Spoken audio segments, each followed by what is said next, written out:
These two sword spirits have their uses, such as some inheritance from Sword Heart Valley. However, they repeatedly try to possess for rebirth, so even if they dare to teach, Chun Sansi absolutely dares not practice. It's better just to kill them and put an end to it. Taoist, you're really straightforward. The masked cultivator said, the heavenly repairing stone spirit liquid is yours, and the method to draw the Tai-In sword is also very simple. First, use your own essence blood to soak the sword edge, entering the test of heart illusion realm. As long as you pass the test of the sword heart, and your realm is above the golden core, you can draw the sword successfully. The Tai-In sword is the master of 10,000 swords in the sword pool, inherently able to control all sword spirits. After obtaining the Tai-In sword, you can effortlessly sever the remaining 10 broken swords one by one.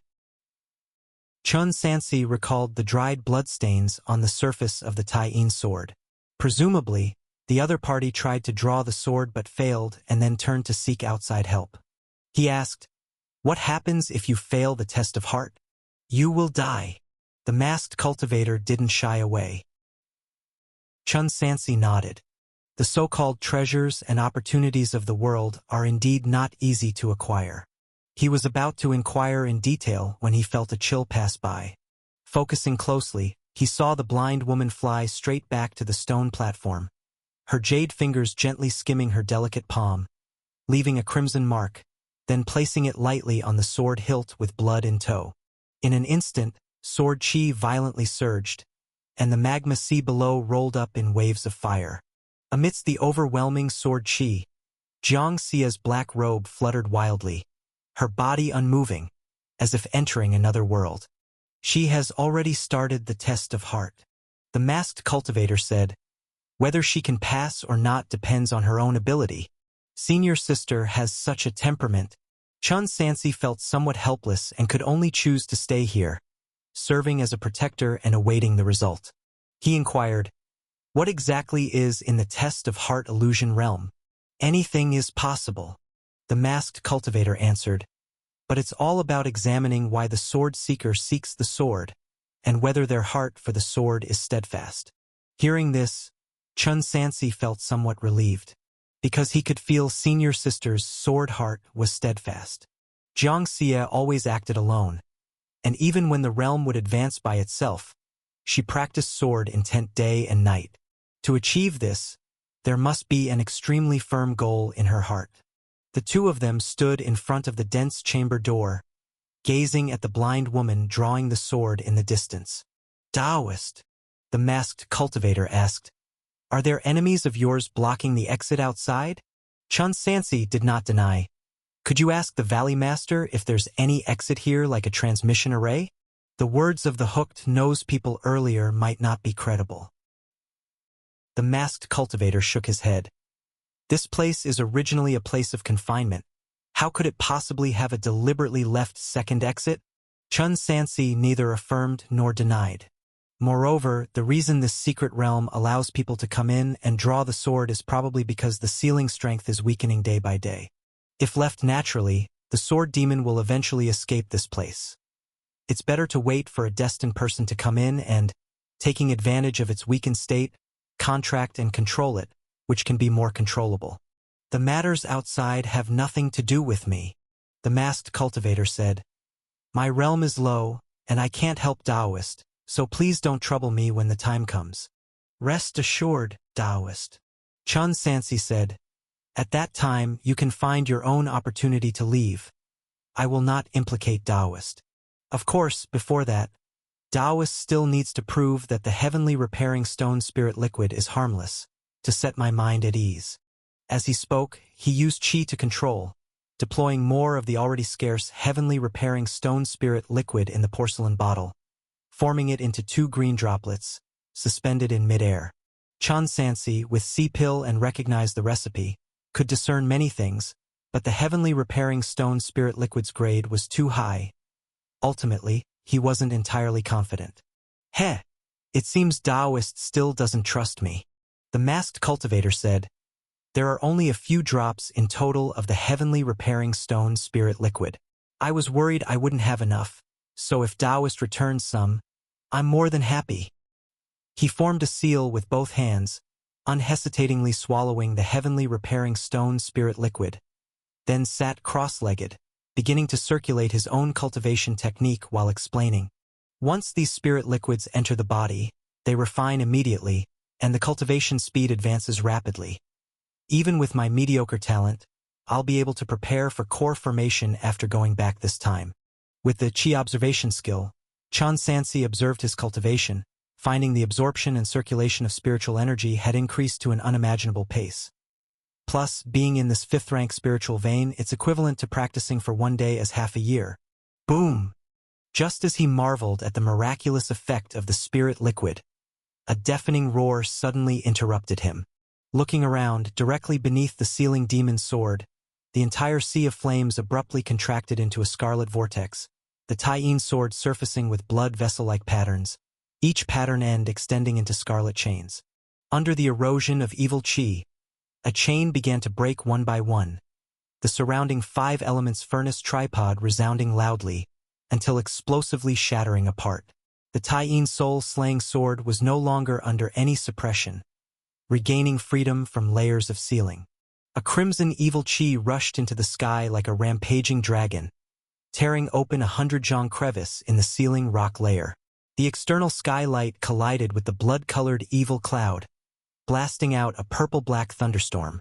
Moments later, all the phenomena began to retract, forming an evil Qi tornado connecting heaven and earth, shrinking ever smaller, finally all falling into the palm of the blind woman, transforming into a scarlet demon sword.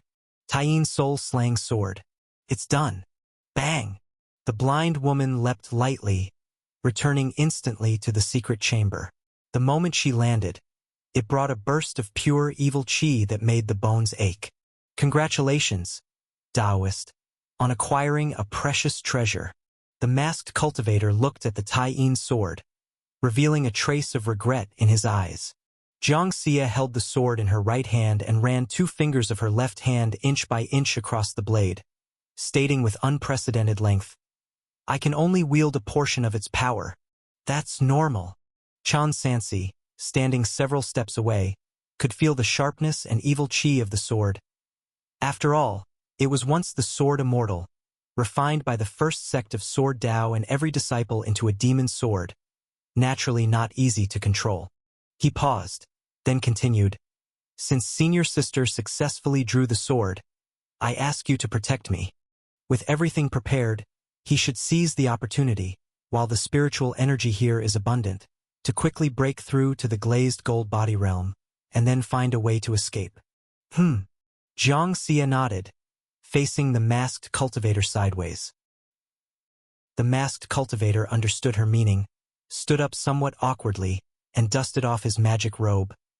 "I will find another place, not to disturb the Taoists' breakthrough here." Soon, only Chun Sansi was left in the secret chamber, while the blind woman, holding the demon's sword, guarded the door. After silently reciting the calming incantation several times, his mind became calm and peaceful, and he immediately began to recall the cultivation technique, dragon scripture, and the detailed process of tempering the golden body. The key points of the mental method were thoroughly guided by Lord Taishan long ago, naturally needing no further elaboration. Most crucial is the tempering of the golden body. The first step is to refine Fu Shi black sand, making it pure, then irrigate it with essence blood to transform it into a bloodthirsty demon. During this process, Fu Shi black sand will repeatedly strip the flesh and bones of the cultivator. At this moment, beast blood of the green blood sacrifice will be needed to assist in the rebirth of flesh and bones. The breakthrough for third realm martial artists does not require a tribulation. Success will grant the glazed golden body, but failure results in instant death. Chun Sansi did not hesitate, took out the alchemy furnace, and borrowed the fire veins of this place to begin smelting Fu Shi black sand. As a large amount of sand entered the alchemy furnace, the impurities were quickly removed under the high heat of the 5th-rank fire veins, leaving only the pure Fu Shi black sand, gathered into an elixir pill shape the size of the palm. Fu Shi sand pill floated above the pill furnace, throbbing like a heart. Chun Sansi exhaled a breath of stale air, first drinking the essence blood of green blood sacrifice, then consuming the heavenly repairing stone spirit liquid, and finally irrigating a strand of his own essence blood into the Fu-Shi sand pill. Instantly, the Fu-Shi sand pill greedily absorbed the essence blood, then abruptly came to life, expanding from the extremely compressed elixir pill form into a spread of black sand, stirring up a storm within the narrow secret chamber. Every grain of sand was a diamond-shaped thin slice, with the edges flickering with dark red evil light. When sand grains collided, they sparked, and in the tumultuous ravaging, items like bookshelves and treasure boxes within the chamber vanished in an instant, like a swarm of locusts sweeping through, devouring not crops but the flesh of living humans. Crack crackle, as if countless pocket-sized flying swords clashed, launching a wave of black sweeping direct toward Tianwu. The sound of a dragon's roar erupted. A fire dragon instantly emerged, swirling in front of Chen Sansi. He looked up at the crashing black wave and, while operating the cultivation technique, opened his arms, accepting with equanimity. Screech! In just a moment, the Taoist robe on Chen Sansi was shredded into powder, revealing a body of hardened muscles, bronze glowing under the support of true power.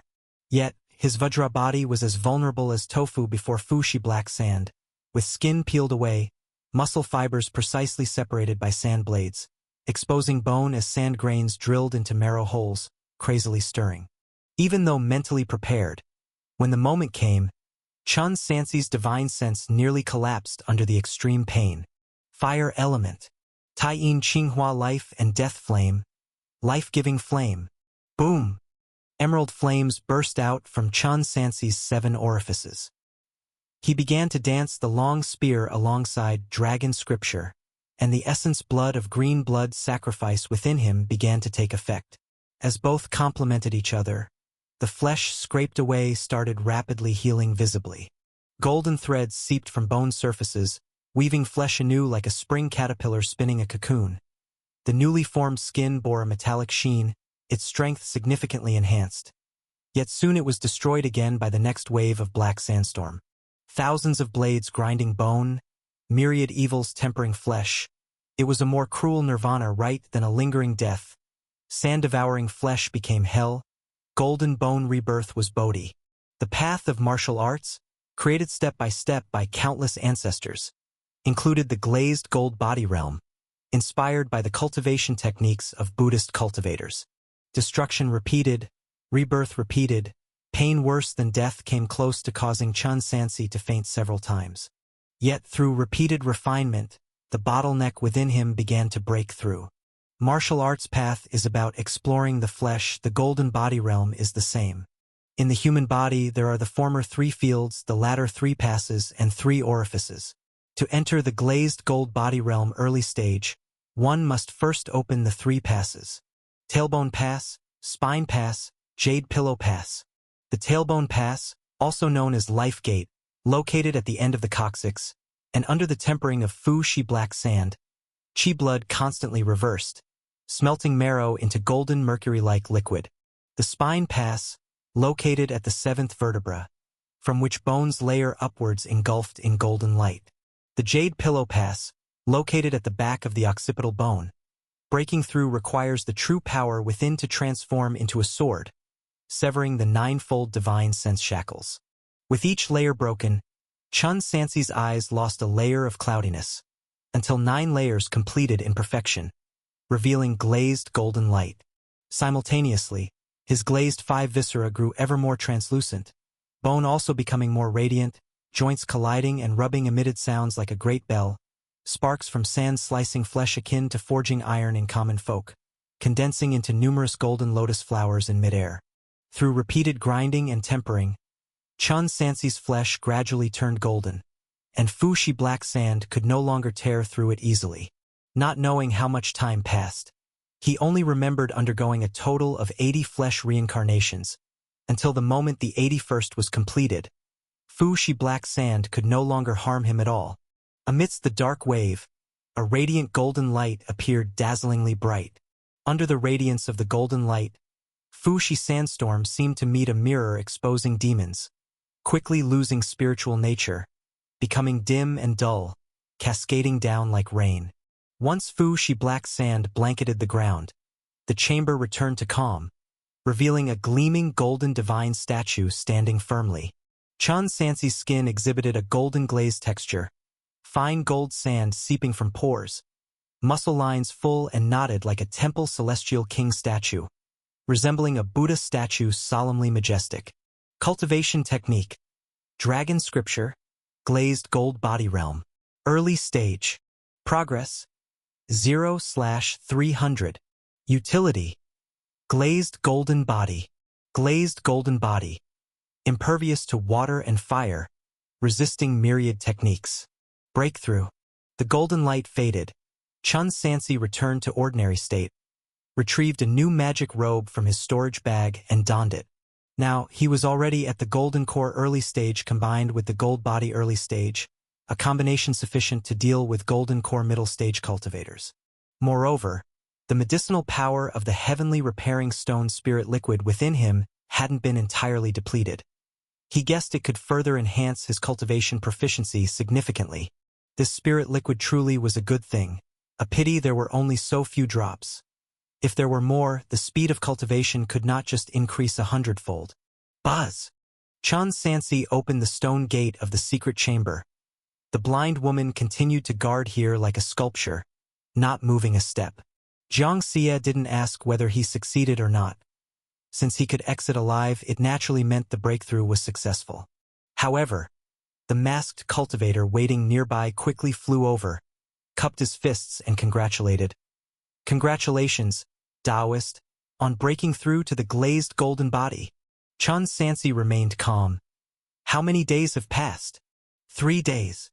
With the assistance of the heavenly repairing stone spirit liquid, the formation of the golden body, which originally required at least 30 days, was completed in just 3 days. We have to hurry, Chun Sansi said. Senior sister, let's leave here. In 3 days, no one knows what changes have occurred outside. It is possible that Master Dongwei might come searching, so it's best to leave as quickly as possible. The group retraced their steps and returned to the sword tomb, where the blind woman picked up the Tai-Yin sword and cut down the remaining 10 flying swords one by one. Moving further ahead was the great formation of 10,000 swords. Chun Sansi glanced at the back of the sword array, squinting slightly as a magic artifact bow and arrow resembling antlers silently appeared in his hand. Outside the formation, Lu Zhao and the other 3 had been waiting here for 3 days. Yuan Jiangyi gradually became restless. 3 days have passed in a flash and those 2 youngsters haven't come out. Could it be they've found some transmission array and have already escaped? Impossible, Lu Zhao confidently said. In the past few days of observation, this secret realm appears to resemble a prison. It's most likely used to seal something evil, so how could there be a second exit? Moreover, by estimation, Taoist Dongwei should soon be arriving. If that boy continues to hide, we won't have to lift a finger. Brother Lu, you shouldn't be so definite, the rugged golden core female cultivator said. A few days ago, I observed from a high point and witnessed a strong fluctuation in the depths of the secret realm. That boy could have obtained some opportunity and truly made his escape. In my opinion, we shouldn't continue to wait here. The cultivator adept in using hidden weapons said, it would be best to find a way to break through the sword array, as personally capturing the head will help us gain more benefits from Chao Xie. I agree. Yuan Jiangyi stood up. Try a few more times. I refuse to believe this sword array is truly flawless. Just as he picked up the soul-devouring spear to charge into the sword array again, the previously raging sea of sword chi suddenly changed. Like a divine beast parting the waters, the dense sea of sword chi retreated to both sides, opening up a path over a yard wide in the center. Simultaneously, a stern, murderous voice resounded. Honored seniors, thank you for waiting. Who? Lu Zhao looked up. He saw Chun Sansi suspended within the sea of sword chi, raising a bow and arrow resembling antlers toward the ground, drawing the bowstring. The bow extended like a towering tree growing in the void, shooting a dazzling golden light arrow. Watch out! Lu Zhao responded quickly, immediately summoning the Mirage Abyss Sea suppressing ring to sweep in front of him, breaking the arrow in half. "Kid, you dare to use a bow and arrow in front of us?" Yuan Jiangyi sneered, spreading out with the other three in a tacit understanding, attempting to attack from different directions. Under everyone's watchful eyes, for arms suddenly grew behind Chun Sansi, drawing the bowstring like a spider web. One by one, golden lights suddenly lit up, pouring down toward the ground like a vast canopy. The speed of the six-armed Shenling drawing the bow was so quick it left afterimages. The golden light arrows shot out became increasingly numerous, enveloping all four enemies within. "What?" Yuan Jiangyi looked at Tian Wu's six arms, showing shock. There was no chance to get closer. He could only wield the nine-headed soul-devouring spear relentlessly to deflect the overwhelming golden light arrows. The others were in the same predicament. One bow and arrow made it nearly impossible for the enemies to advance. After momentarily repelling everyone, Chun Sansi redirected his focus, concentrating his attacks on one person. The four Golden Core assassins each had different skills. The one with the weakest direct combat ability naturally was the black-robed cultivator specializing in hidden weapons and divine sense. All the arrows, as if alive, turned in unison, bombarding the black-robed cultivator, nearly blotting out the sky and sun. The black-robed cultivator's expression tightened, forming seals with his hands, and summoned a shield covered with white scales before him. Lower-grade magic artifact, mixed gold-white phosphorus shield. Clang, clang, clang. The arrows hit the shield, sparking blinding flashes. Each arrow was like a Golden Core cultivator's full-powered strike. Such a mere lower-grade magic artifact couldn't withstand such a concentrated assault, quickly developing cracks and then shattering completely. The black-robed cultivator began casting various spells to evade, but no matter how he struggled, he couldn't dodge a single arrow. Damn it! In a moment of panic, he was riddled with flaws, first pierced by an arrow infused with the burning sky fire through his shoulder blade, followed by a barrage of arrows through his heart. With a mournful howl, the black-robed cultivator was instantly turned into a pincushion, dying on the spot. "Junior Brother Chi?" The rough female cultivator furiously shot into the sky, transforming into light of escape, intending to smash the attacker to pieces with her giant hammer. Yet, at this moment, an icy chill filled the air. A shadow emerged from the depths of the great formation of 10,000 swords, flickering in and out of sight, appearing instantly at the front. It was a completely black demon sword, covered in frost, exuding pure evil energy. Taiyin soul-slaying sword. The sturdy female cultivator had to abandon her original target to confront the demon sword. Everyone plunged into chaotic battle. Amidst the fierce fighting, a masked cultivator employed earth escape techniques on par with Tian Wu, escaping the Sword Pond secret realm in the blink of an eye. After ensuring no further threats over a journey of 20 li, he finally stopped. Leaning against the trunk of an ancient tree, the cultivator gasped for air, pulling off the magic artifact covering his face. From the depths of his consciousness, a hoarse ancient voice echoed, "Wang brat, you're too weak. Following you is far less rewarding than following that young archer. Indeed, as a junior, I am far inferior to you, Chun." Wang Jun spread his hands. "But who can say? The senior fatefully chose me?" The moment the toad spewed out the demon pill, it couldn't change its owner anymore. Hee. The sword demon let out a cold laugh. "Forget it. Although your aptitude is poor, it's not impossible to change it through acquired efforts. As long as you agree to my conditions, this venerable can guarantee your ascension to the upper realm, to see the true cultivation world. Rest assured, Senior Valley Master." Wang Jun said solemnly, "Though timid and fearful, I am known for keeping my promises." Sword pool. Buzz, buzz. Another round of meteoric arrow bombardment fell, forcing Lu Zhao and Yuan Jiangyi to retreat rapidly. Just as they were cursing and contemplating how to rid themselves of the vexing arrows, the rain of arrows abruptly halted. "He's out of arrows. Take action." Boom! The two seized every opportunity, leaping into the air from different directions, launching a pincer attack on Emperor Tianwu. Too few arrows. Chun Sansi reluctantly put away the 100-deer-chasing moon bow.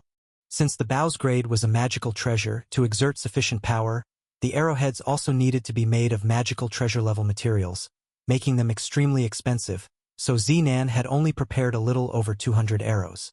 After several rounds of bombardment, they were consumed along with the magic-eating cicada. If there had been enough arrows prepared, this battle would have been much easier.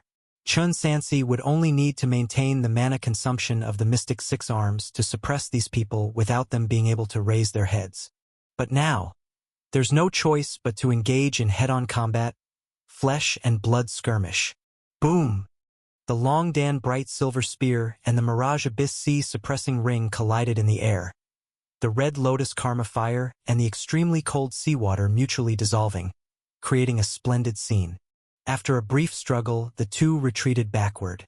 Taking this chance, Yuan Jiangyi launched an assault, his entire body enveloped in golden light, with the soul-devouring spear transforming into 9 giant insects, biting towards the opponent's heart.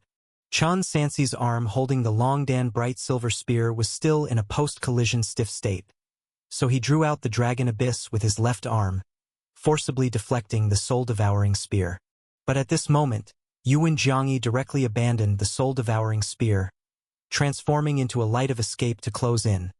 A purple glowing dagger slipped out from his sleeve, stabbing straight towards Tian Wu's throat. Not dodging. His eyes gleamed with a sinister light, abandoning all defense. He infused all his true power into the dagger, driving it down heavily. However, the moment the blade touched the neck, a golden radiance suddenly burst from Chun Sansi's body, instantaneously enveloping him, transforming his entire body into a brilliant golden body. Clang!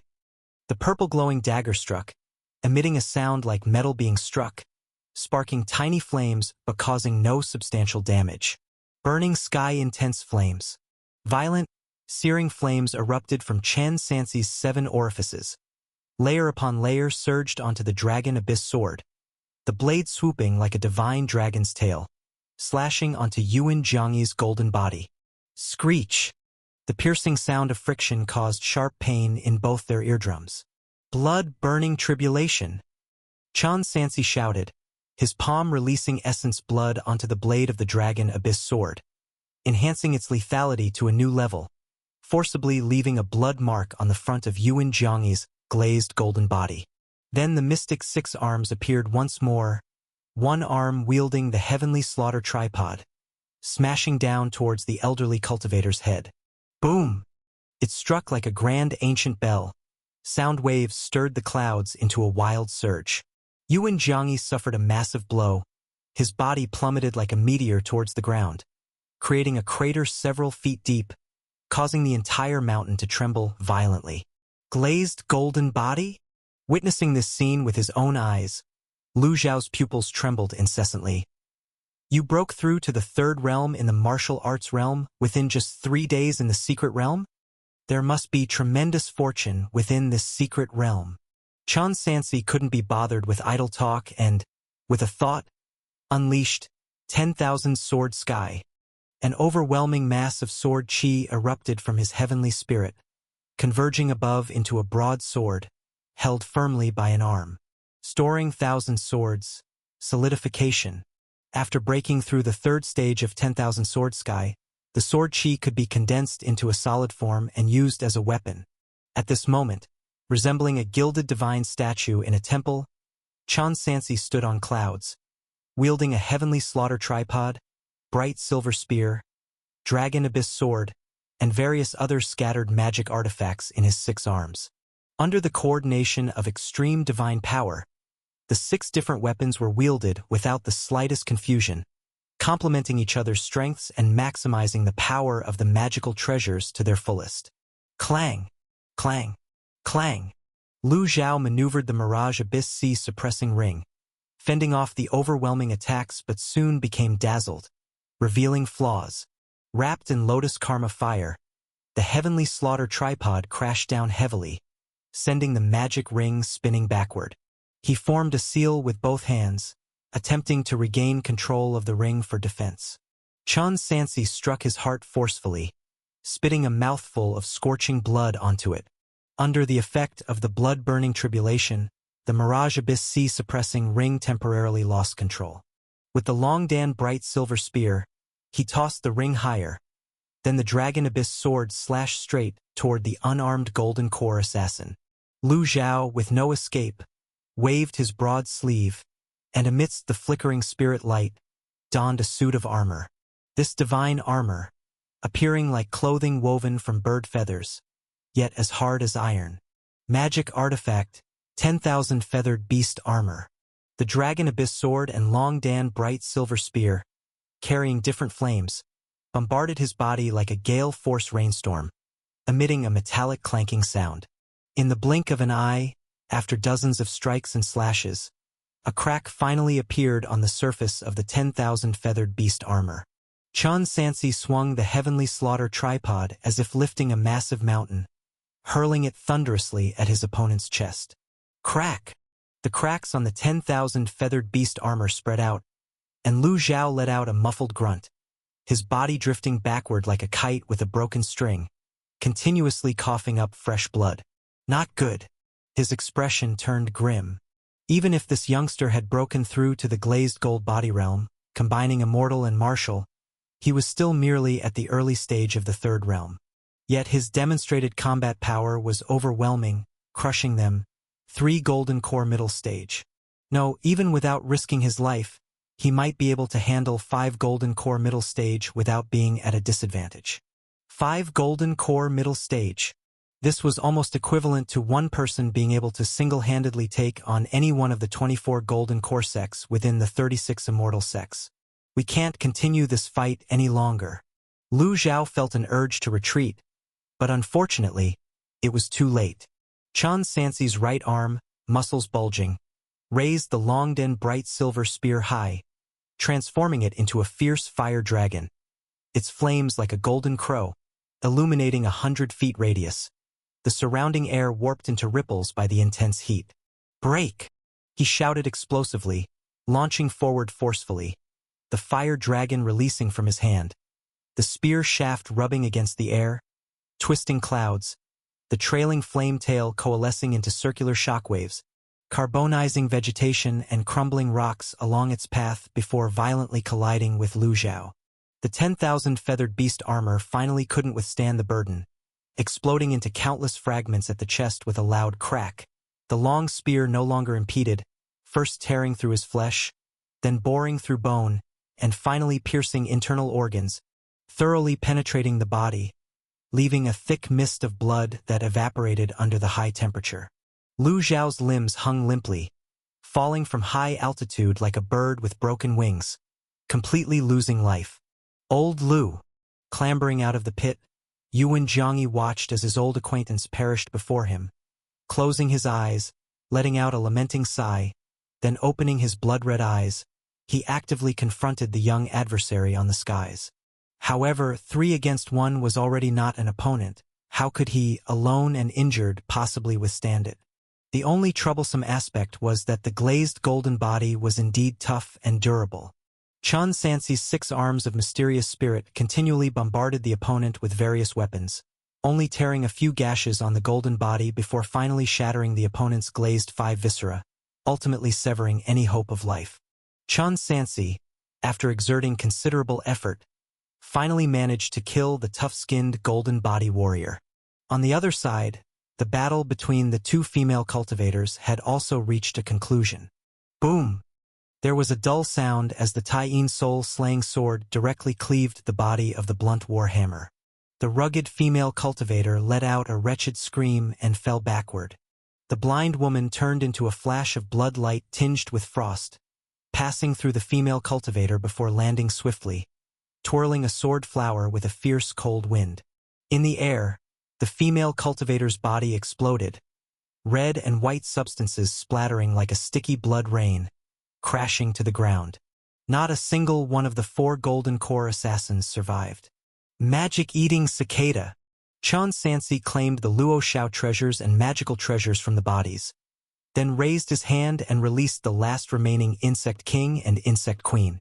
The magic-eating cicada, as its name suggests, grows quickly by devouring the origin magical power of cultivators. The Insect King and Insect Queen, both in the late second tier, were surely about to break through to the third tier after devouring the origin magical power of these 4 golden core middle-stage cultivators. The Insect King hovered above the corpses, its mouth parts like a vortex, consuming the remnants of the cultivator's golden cores. With 4 golden cores downed, they burst forth with dazzling spirit light, as if about to explode at any moment. Skill: Beast Taming Mastery. Progress: 812/1000. He put them back into the storage bag, with the intention to leave with his senior sister. Someone's here. The blind woman suddenly spoke. At the same time, Chun Sansi sensed a powerful divine sense enveloping them from behind. It's a nascent soul. His heart sank, but he did not panic. After a brief assessment of the situation, he said, "Senior sister, let's go separate ways." The blind woman did not move but tilted her head slightly. "Don't worry, I have a way. Even if I'm found, I won't die immediately." Chun Sansi said, "On the contrary, your condition is unique, and if a nascent soul cultivator notices, there will be even greater trouble." "All right." Jiang Xia, without further ado, dashed into the sky, disappearing into the eastern clouds in the blink of an eye. Chun Sansi activated triple blood burning and fled westward, leaving behind several talismans like Illusion Array, Clone Talisman, and more. They were still some distance from the nascent soul cultivator, and there might be an opportunity to sneak away. Just as he began to contemplate his hiding place, a sudden and stronger wave surged from ahead. Another nascent soul? Chun Sansi cursed internally and attempted to change direction. However, this moment of delay was enough for the pursuing nascent soul to close in. In the clouds, a Taoist in a purple robe executed his escape technique with lightning speed, closing the gap to less than 100 meters in a flash. Master Dongwei. 10,000 sword sky. Hundreds of sword chi surged out of Chun Sansi's body like a massive wave toward the nascent soul cultivator. Hee. Master Dongwei smirked, drawing out a treasure fan over a meter in length, with one side icy like snow and the other dark as ink, perfectly black and white, representing the yin-yang duality. He held the spiritual treasure, the Qianyuan Taiji fan. As he faced the overwhelming sword chi, he gently waved the fan, its core Taiji pearl spinning as if it could invert heaven and earth.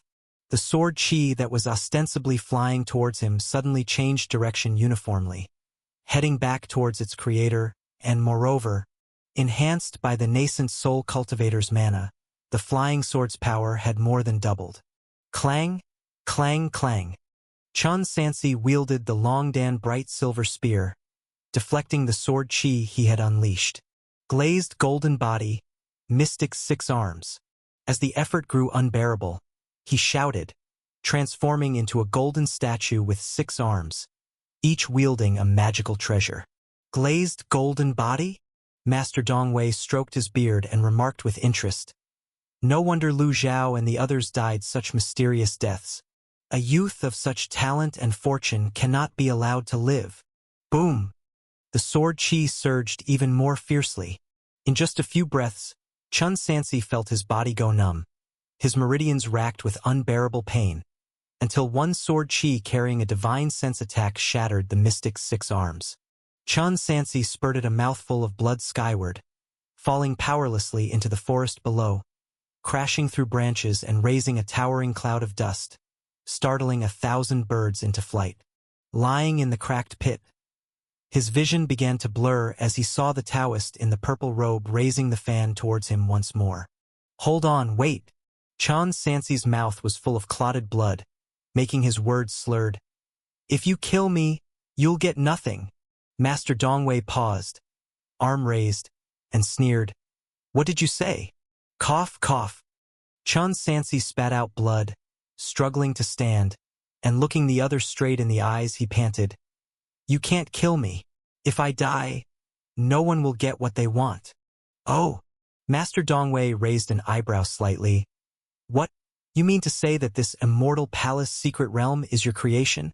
It's not of my creation, but I hold the token to unlock the core secret treasure. Chan Sansi raised his voice.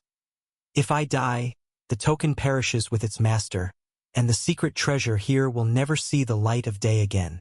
I urge you to consider carefully before you act. Boy! Master Dongwei spoke coldly. This poor Taoist is over 800 years old. Do you think I'd fall for mere words? You might want to think carefully. Chan Sansi spoke confidently. Why is it that at Yufeng Mountain, the nascent soul seniors couldn't find the secret realm entrance? Yet I did? Master Dongwei remained silent, his gaze becoming sharp and intense. Don't even think about resorting to the soul search technique, Elder, Chan Sansi warned. I would rather die than divulge the secret technique. The reason he dared to escape alone, separated from the blind woman, was based on this gamble. So many nascent soul cultivators gathering at Luoshao Immortal Palace must be in search of some supreme treasure, unlikely solely for killing him. Sure enough, a visible hesitation appeared on Master Dongwei's face as he stared into the distance, seemingly deep in thought or perhaps in communication with someone. After a while, he finally spoke again. Prove it to me. All right. Chan Sansi wiped the blood from the corner of his mouth with his sleeve and said, Then please take me back to the Sword Pond's secret realm, Elder. Master Dongwei recited an incantation. Chan Sansi felt a dizzying sensation, and when he opened his eyes again, he had already returned to the Sword Pond secret realm. He had hidden the guardian token in advance in his chest and slowly stepped into the great formation of 10,000 swords. The sea of sword chi automatically parted to both sides. This sword formation, Master Dongwei understood. Can it identify its target? Exactly. Chan Sansi stated confidently. There are many similar places ahead. Without me, elders probably won't be able to get the things. You're a clever one. Master Dongwei seemed much more amiable, smiling as he said, Tell me, what are your conditions? The conditions are simple. Chan Sansi said, I will help the elder get the things. In exchange, the elder must promise not to kill me. All right. Master Dongwei paused and added, But I can only promise not to kill you inside the secret realm. Whether you live after we get the items depends on your own fate. Deal. Of course, Chan Sansi didn't believe his nonsense. Not to mention he didn't swear. Even a heavenly Dao vow wouldn't restrain this solitary, old nascent soul with little lifespan left and no hope of divinity transformation. Because the primary effect of a heavenly Dao vow is to plant a heart demon inside a cultivator's heart. This heart demon often erupts when breaking through bottlenecks or undergoing tribulation, and if one has no hopes of advancing further, the vow isn't very meaningful. But in the current situation, Chan Sansi could only stall for time. Keep the heart steady. He wasn't sure if the pursuit by nascent souls was related to this prophecy. But just like the solution mentioned, Heaven's way decrees 9 out of 10 parts, leaving 1 for man to escape. There should always be a slim chance of survival. Follow the poor Taoist closely. Do not alert the holy sect people or make any rash moves. Master Dongwei said, Otherwise, don't blame the poor Taoist for not keeping the agreement. He gestured with his fingers and, with a flick, disappeared into the void together with the one in white robe. The two traveled together, and in a flash 2 days passed. They lost count of how many mountain ranges they crossed before encountering the law of forbidden air, forcing them to switch from flying to walking. The surrounding environment was desolate, but they started to encounter other cultivators. The further they went, the more people they encountered. In the beginning, after passing through the Bronze Gate, cultivators from the 3 realms were transmitted to various locations within the secret realm by Yinglong, each facing different challenges. As time passed, a significant number of people, having cleared previous challenges, gradually gathered at this place. Kid. Master Dongwei glanced at the youngster next to him and remarked indifferently, You're a stubborn one too. Ignoring the bright, immortal path to oppose the seniors of the cultivation world. What are you after? After 2 days of rest and with the help of Taiyin Qinghua life and death flame and elixir pills, Chun Sansi had mostly recovered from his injuries. He replied, I never intended to oppose anyone deliberately. It's simply that different paths don't lead to the same goal. Really foolish. Master Dongwei didn't mind, and after probing forward with his divine sense, he changed the subject. It seems there's a checkpoint ahead. Do you know how to deal with it? Chun Sansi shook his head. I only know that the ultimate secret trove requires a token to unlock. I don't know much else.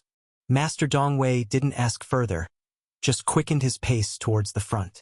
Along the way, Chun Sansi saw many unfamiliar faces, not lacking those above the golden core stage. Seemingly more cultivators had entered the secret realm since the Luoshao Immortal Palace opened. About 20 miles later, the area before them became crowded. All the cultivators gathered at a stone gate embedded with a transmission array, with formations emitting twisted black and white light. Behind the stone gate was a not-so-deep cliff, with a rapidly flowing blood-red river at its base. On the left side of the stone gate stood a sector stele with large characters inscribed on it, Nether River Devouring World Gate. On the right side, there was a familiar statue of a money toad. Cultivators gathered nearby, chattering incessantly. Greetings to the elder. Greetings to Master Dongwei. Upon noticing the arrival of nascent soul cultivators, everyone bowed respectfully, proactively making way. Song Song. Master Dongwei called out to the crowd. Immediately, an elder from Guyuan's sect came over, first giving a bizarre look at Lu Shangji, following behind, then spoke. Taoist Dongwei, what is this? You don't need to worry about his matters. Master Dongwei straightforwardly asked, what is the obstruction here? Oh, Venerable Song Song explained. To delve deeper into the secret realm, one must find a way across the chasm to reach the opposite side. There's a law of forbidden air here, and neither escape techniques nor instantaneous techniques can be used. The only way is the transmission array you see sending people across. However, the transmission array isn't safe, with violent space laws inside. Based on many reckless people's tests, there's roughly a 50% chance of being transported to the other side, while the remaining half are sent to the blood-red river below. This nether river possesses formidable power, and as I estimate, even nascent soul cultivators falling in won't last more than a few breaths. To pass through safely, one needs to use Luoshao treasures to exchange for the Liangyi stabilizing realm ruler within the toad. But its price is steep, and many don't have enough treasures on them. Therefore, before your arrival, there have already been several fights and duels here, robbing others of their Luoshao treasures. While speaking, several family cultivators came to the teleportation gate, eager to try. We can't delay any longer.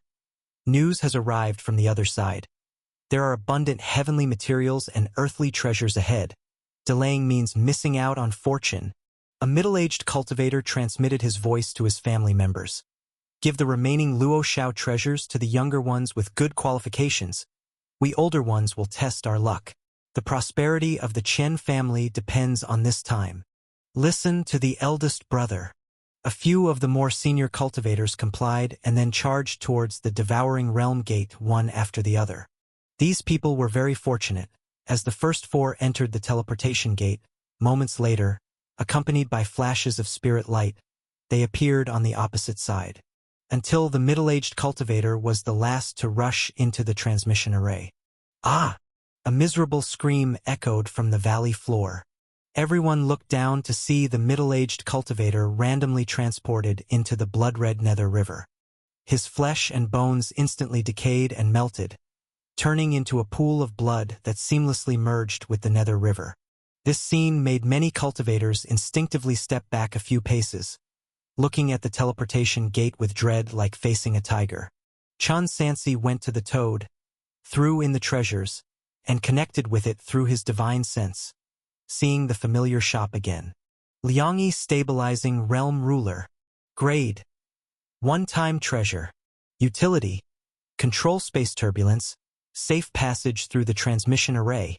Price. 20 Luoshao treasures. 1 ruler per person. Rare to find. From the conversation with Master Dongwei, Chun Sansi learned that the majority had previously, after passing through the 1,000 miasma jungle, encountered another challenge named Chenji City, which was filled with traps and mechanisms, also requiring Luo Shao treasures to pass safely. Initially, each cultivator gained a maximum of 10 treasures by defeating puppets, while the Liangyi stabilizing realm ruler required 20 Luo Shao treasures. It is no wonder many couldn't afford it.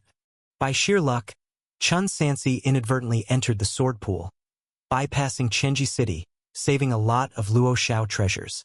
In addition, with the currency collected from the 4 Golden Core Assassins, Chun Sansi now possesses over 80 Luo Shao currency notes. Even so, spending more than 20 currency notes to exchange for a 2 rituals boundary-defining ruler still feels quite painful. He focused his thoughts and pulled aside a nearby cultivator to ask, "Fellow Taoist, may I borrow your 2 rituals boundary-defining ruler for a look?" This. The Foundation Establishment cultivator from a small family took a cautious half-step back. "What are you planning to do, senior?" "Just to take a look." Chun Sansi handed over a currency note. "Return to you in the time it takes to sip a cup of tea. How about that?" Unable to refuse the request of a Golden Core cultivator, the Foundation Establishment cultivator said, "Then let the senior from the Qingshu sect have a look." He discerned the identity by the Taoist robe of the other party and voiced it loudly, hoping the other party would uphold their face and not break their word. Chun Sansi took the treasure, examining it carefully in his hand. This 2 rituals boundary-defining ruler is 3 feet 3 inches long, wholly lustrous white like snow, with a Tai Chi spiral pattern engraved on the handle and ant-like runes scattered around it, emitting spirit light like golden sand. Inside the shop, there was no label on the item's rank, but he felt it should be between the 3rd rank and 4th rank, possessing no inherent power itself. Its main function was containing the space law.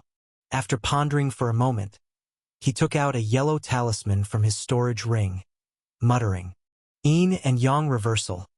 All laws return to the source."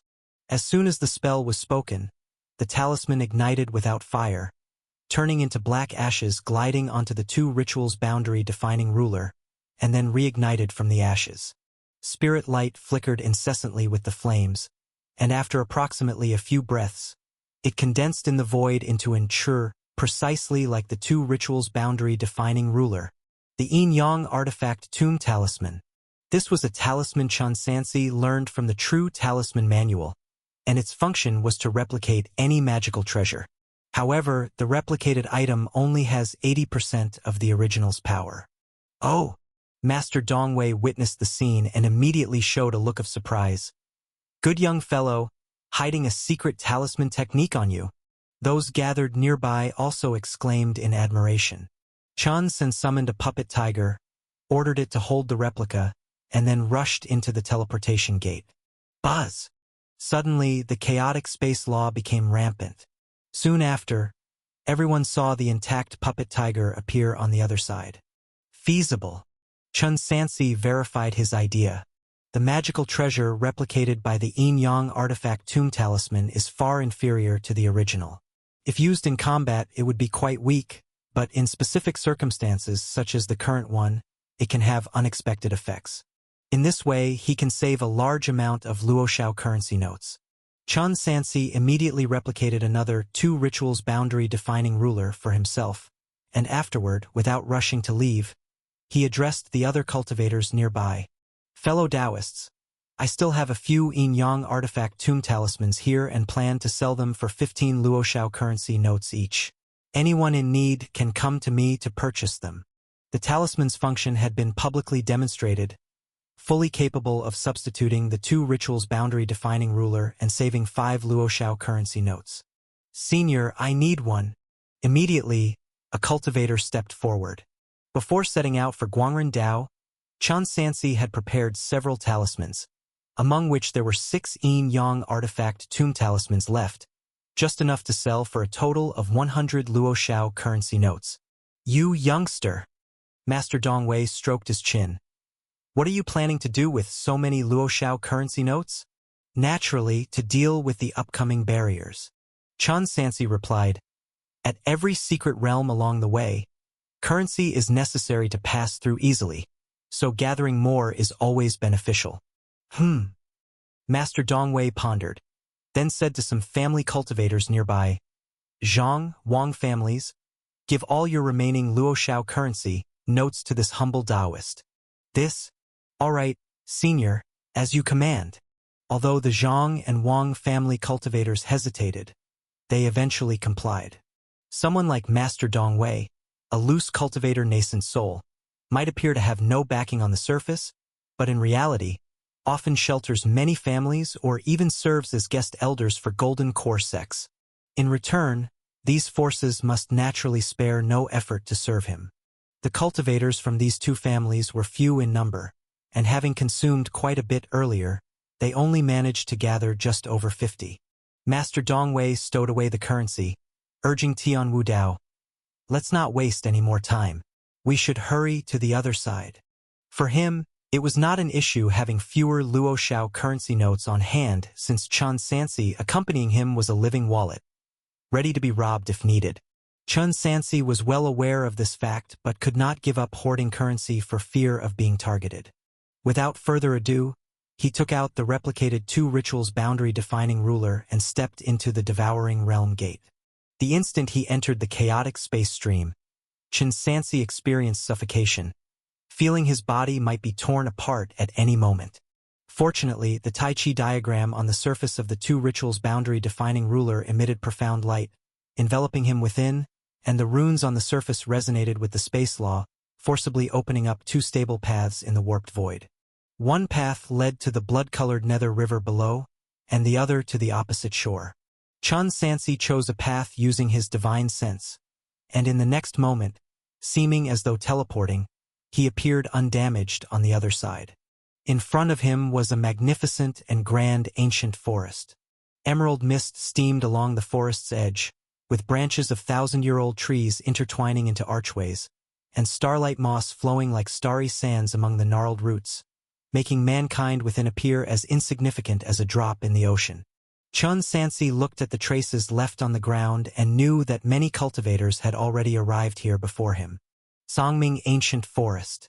Just like the places he had passed before, there were prominent boundary markers here, but he did not see the money toad again. The smell of blood. Master Dongwei quietly followed, using his divine sense to probe the surroundings. With a cynical smile, he said, "It seems there are plenty of good things in this forest," causing a fierce struggle. Chun Sansi looked around and saw in this ancient forest there were spirit plants growing everywhere, among them many that were already extinct in the outside world. For example, just 7 steps away from him, on a short tree only as high as his forearm, there grew fruit that looked like cherries but had 3 golden stripes on the surface. 3-turn Shenyang fruit. According to records, if this item can be added when refining foundation establishment pills, it can increase the probability of successful foundation establishment by a whole 10%. The foundation establishment stage Chun Sansi had long passed, but the Han Dynasty would still have thousands of people needing it in the future. Without hesitation, he started picking the fruit right in front of the nascent soul cultivator. Master Dongwei just glanced at him and did not stop him but coldly said, "You are quite carefree. Even when you are so overwhelmed, you still consider preparing things for the people below. Being a loose cultivator is good. No attachments, no restrictions. Is that so?" Chun Sansi asked back, "Then why does a senior nascent soul cultivator like you still serve the horsekeeper?" "Just a trade of interests." Master Dongwei replied indifferently. "Besides, to kill you, I don't need to risk my life. Hurry up. I see the spiritual energy in this forest is abundant. There might be herbs I need. Don't miss them." Chun Sansi put the whole plant with the 3-turn Shenyang fruit into his storage bag and continued to follow him deeper. On the way, he chatted with him. Master Dongwei did not refuse. After 2 days, Chun Sansi became familiar with this nascent soul cultivator who might at any time try to kill him. He learned that the reason the other served the horsekeeper was that his lifespan was running out and he wanted to obtain some treasures unique to the heavenly sect from Chaoxia, then retreat to make his final attempt at divinity transformation. In his words, there was a sense of the worldly sadness flowing eastward. "Why must the senior be my enemy?" Chun Sansi tried to persuade him. "I have Emperor's breath soil, you should know."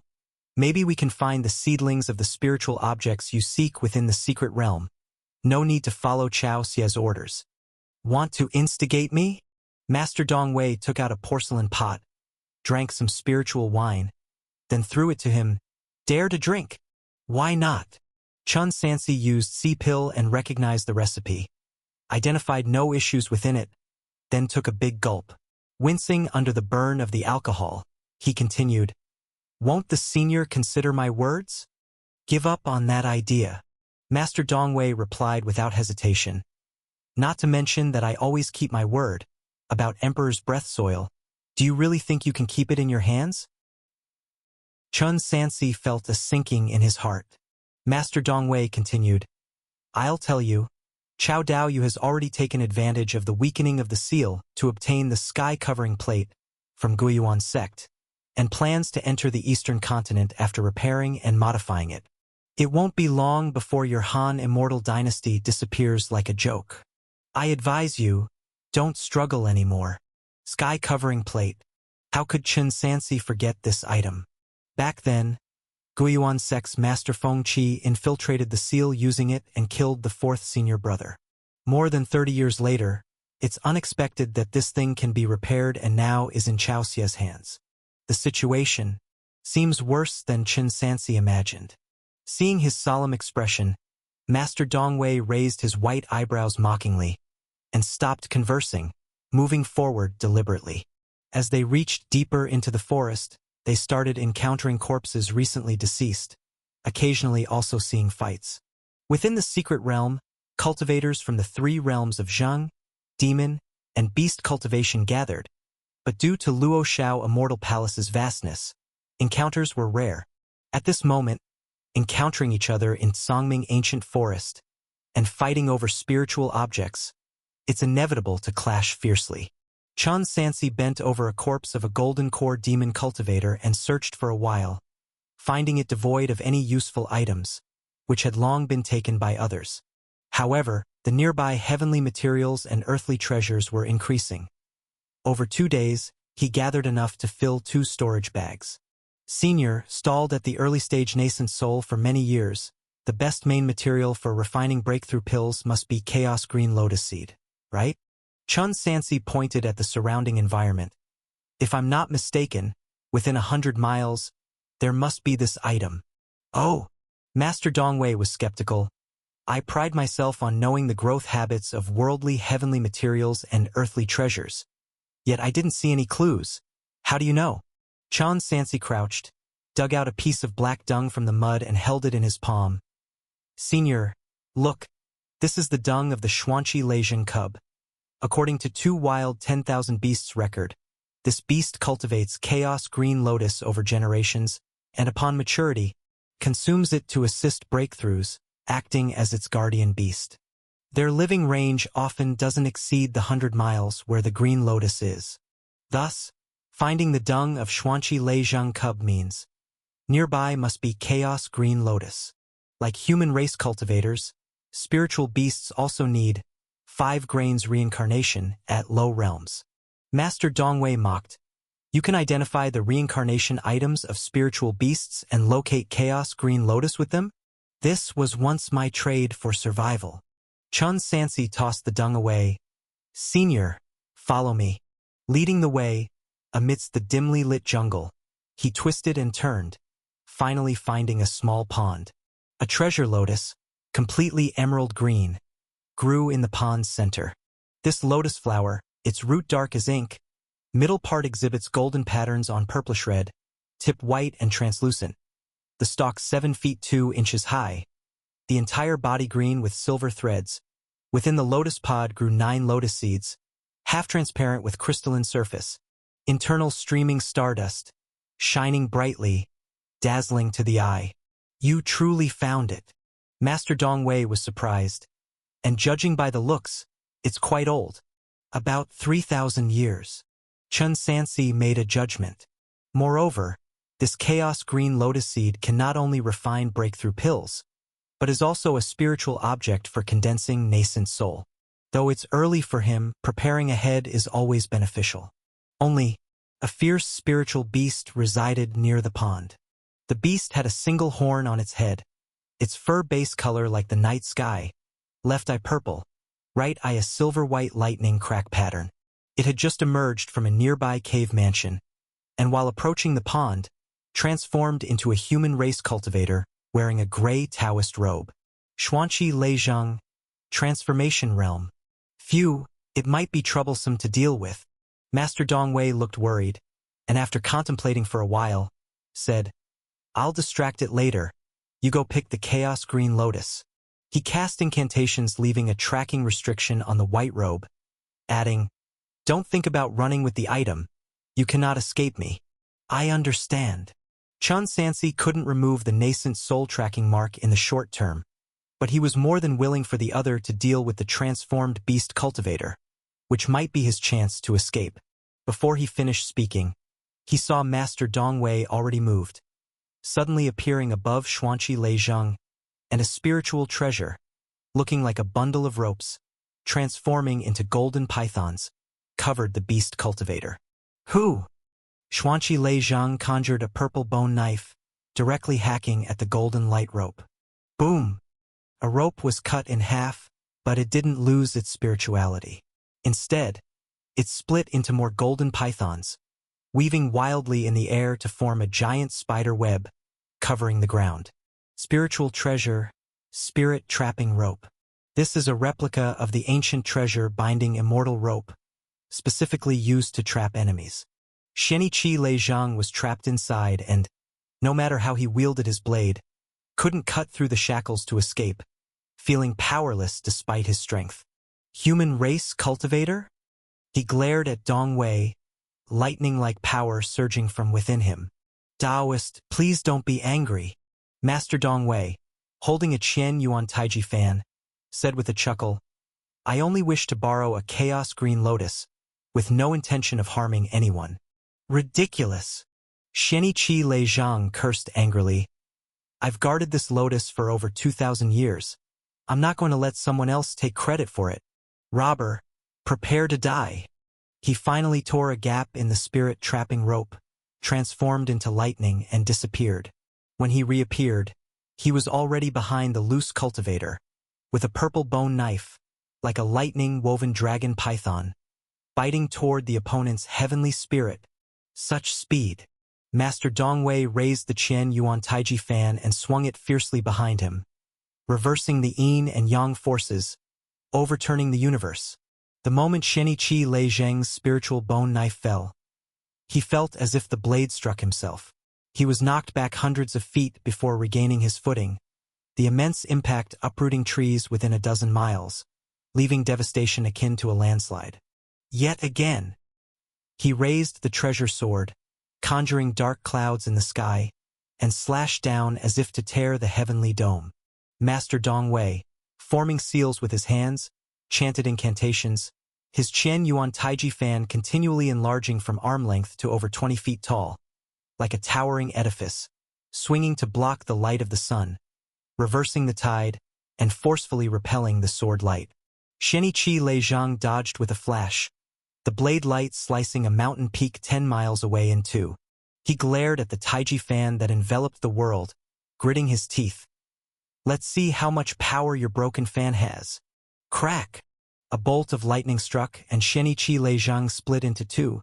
Then in an instant he manifested 16 indistinguishable clones, surrounding the nascent soul cultivator, launching an attack from all directions. Master Dongwei wielded the Taiji fan, restored to its normal size, battling fiercely in all directions.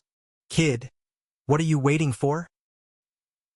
Relying on the earth-tunneling talisman, Chun Sansi, hidden deep underground, heard the nascent souls urging in his ears. He seized the opportunity, darting over the pond's surface and snatching the central chaos green lotus into his bag, then employing the triple blood burning technique, fleeing southwest. After condensing the golden body, Chun Sansi's overall qualities improved significantly, extending his blood-burning technique's duration. He fled hundreds of miles before his essence blood was half consumed. Looking back, he could still vaguely see the aftermath of the battle between the two Fourth Realm cultivators. The gap between nascent soul and golden core is truly an insurmountable chasm. Chun Sansi took an elixir, adjusted his breathing to restore chi blood, then continued fleeing into the distance, trying every means to remove the tracking restriction on him. Unfortunately, he had just begun attempting this when he sensed himself being enveloped by a strong divine sense again. So quickly, Dongwei is back? No. Chun Sansi's heart thumped with alarm. It's not the same person. Roar. A tiger's roar echoed from the depths of the forest, layers of sound waves crashing towards him like a blood-red tsunami, withering trees and killing spiritual beasts in its path, as demonic bird beasts plummeted from the sky. The divine sense attack of a nascent soul cultivator. Glazed golden body. Chun Sansi assumed an imposing stance, simultaneously activating the mana and true power within, forming a protective barrier. But it was useless.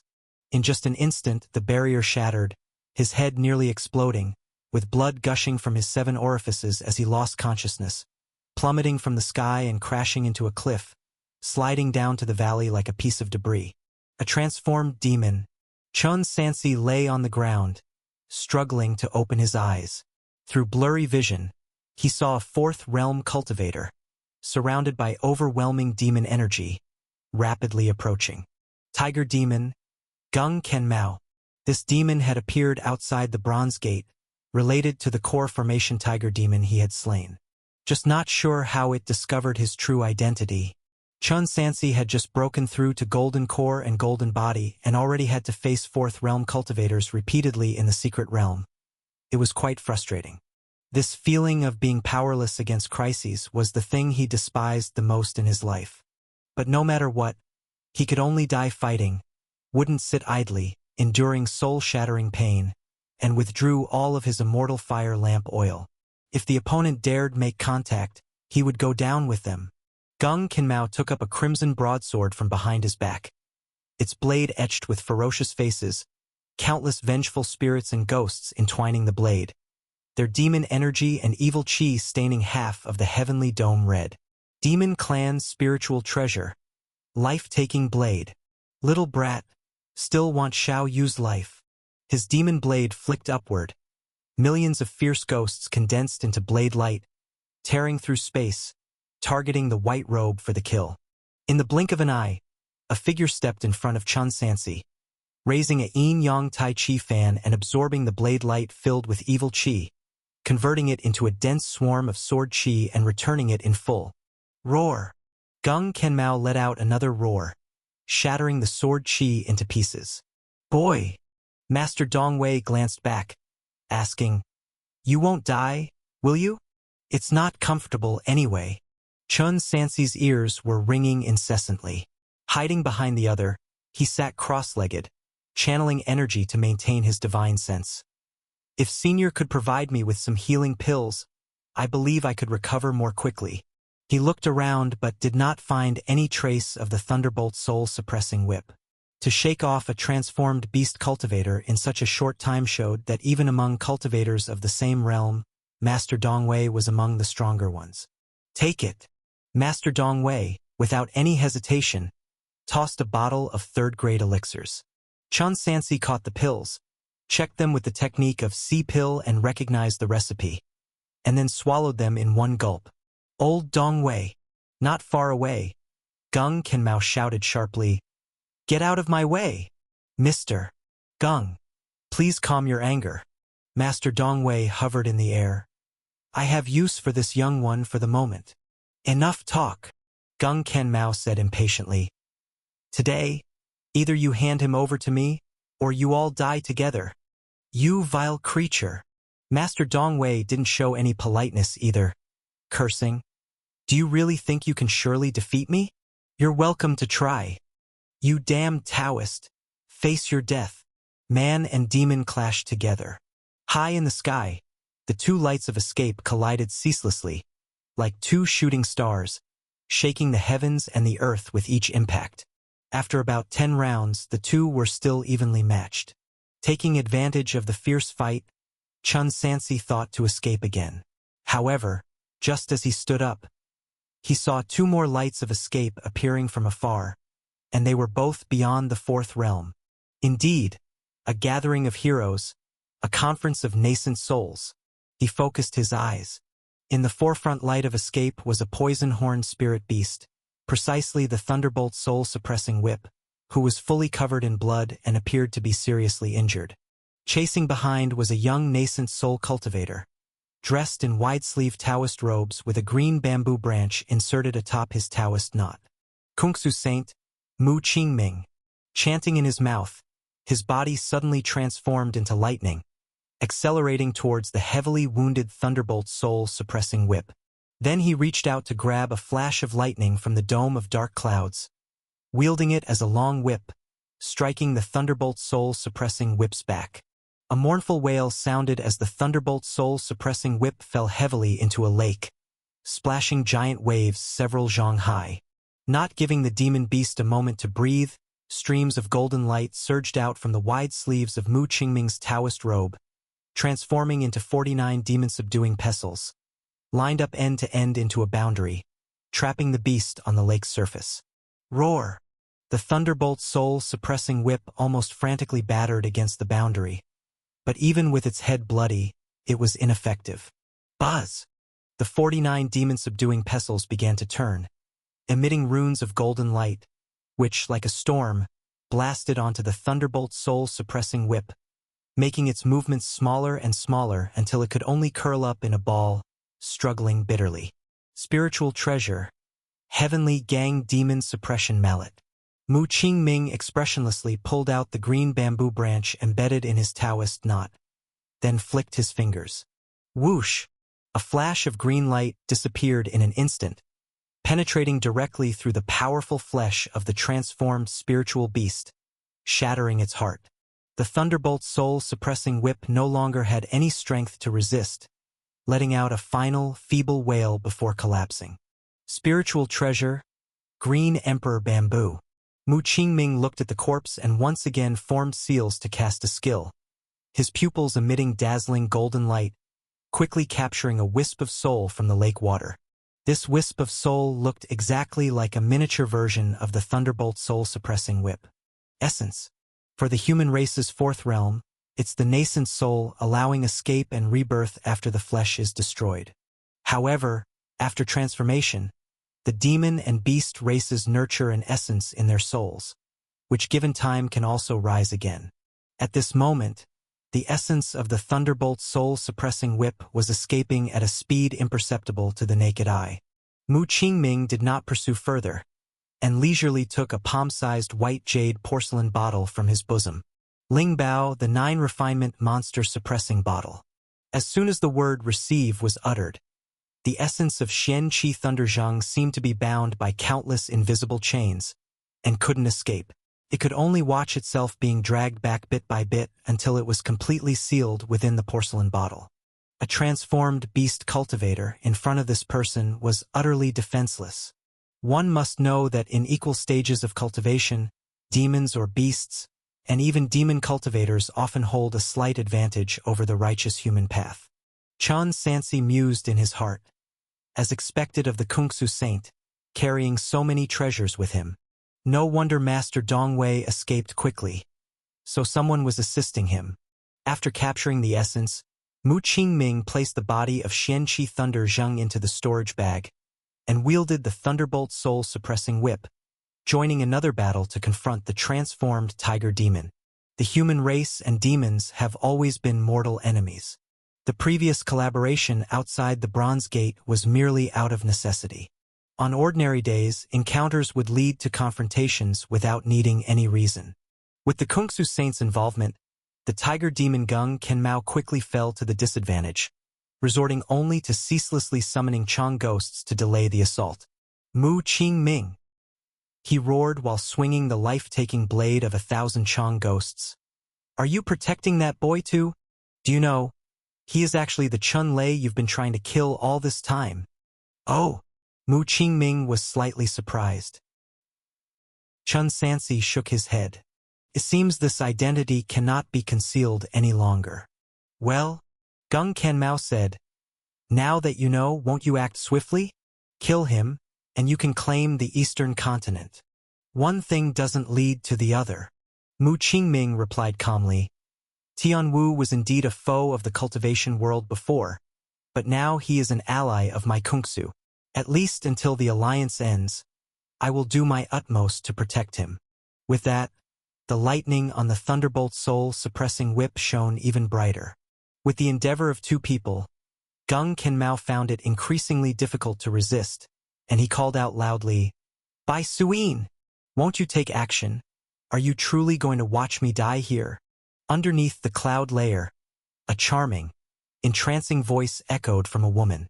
"You fool, you were supposed to handle the main task, and yet you didn't listen. Insisted on coming here and getting involved in senseless matters. Save your words."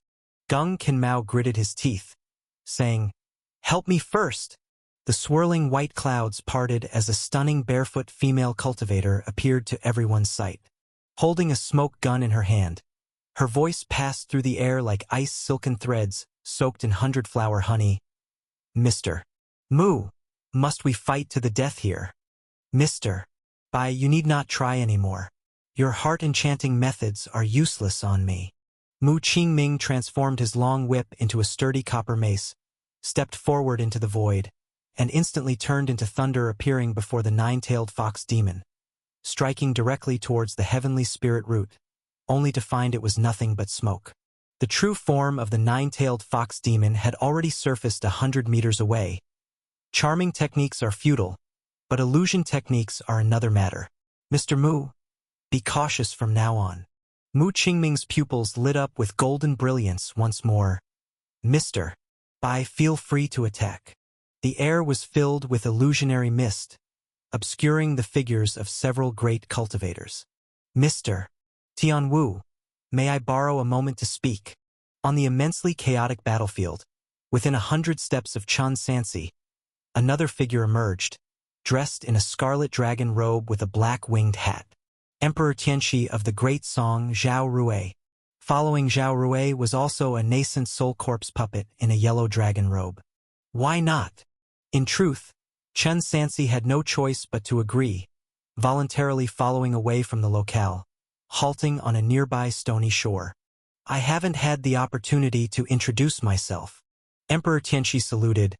"Great song, Zhao Rui. Great Han, Chun Lei." Chun Sansi clasped his fists in return. "Mr. Zhao, speak frankly."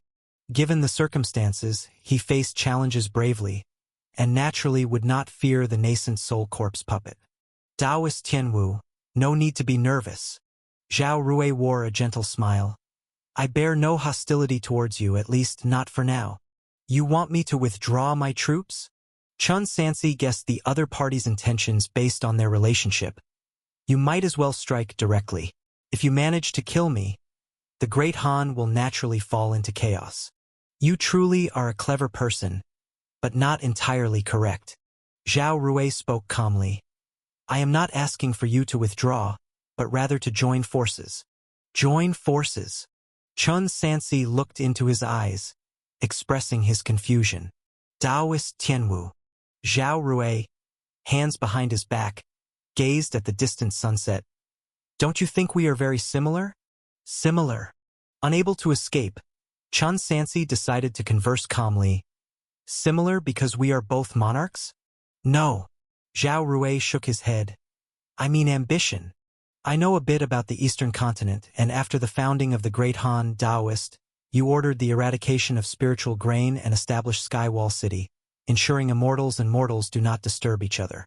Later, you declared war on the Heavenly Water Sect, and now at Guangrendao, demanded the eradication of spiritual grain in various places.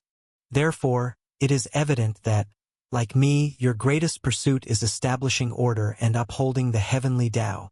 For millennia, the Heavenly Water Sect stands tall, cultivators in endless battles, yet not a trace of what a true immortal should embody. Why must you and I, with shared aspirations, confront each other in such a manner, benefiting Kungsu for no reason? A fine notion of order. Chun Sansi retorted in a deep voice.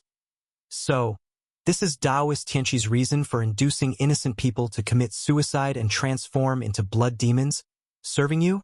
The people of Heavenly Water indeed committed suicide. Nonetheless, it was certainly someone who showcased the benefits of becoming blood demons to them. I am helping them, Zhao Rui asserted righteously. Better to become blood demons and rise in resistance than to starve or freeze to death. Moreover, Taoist Tianwu, I believe you are in no position to criticize me on this matter.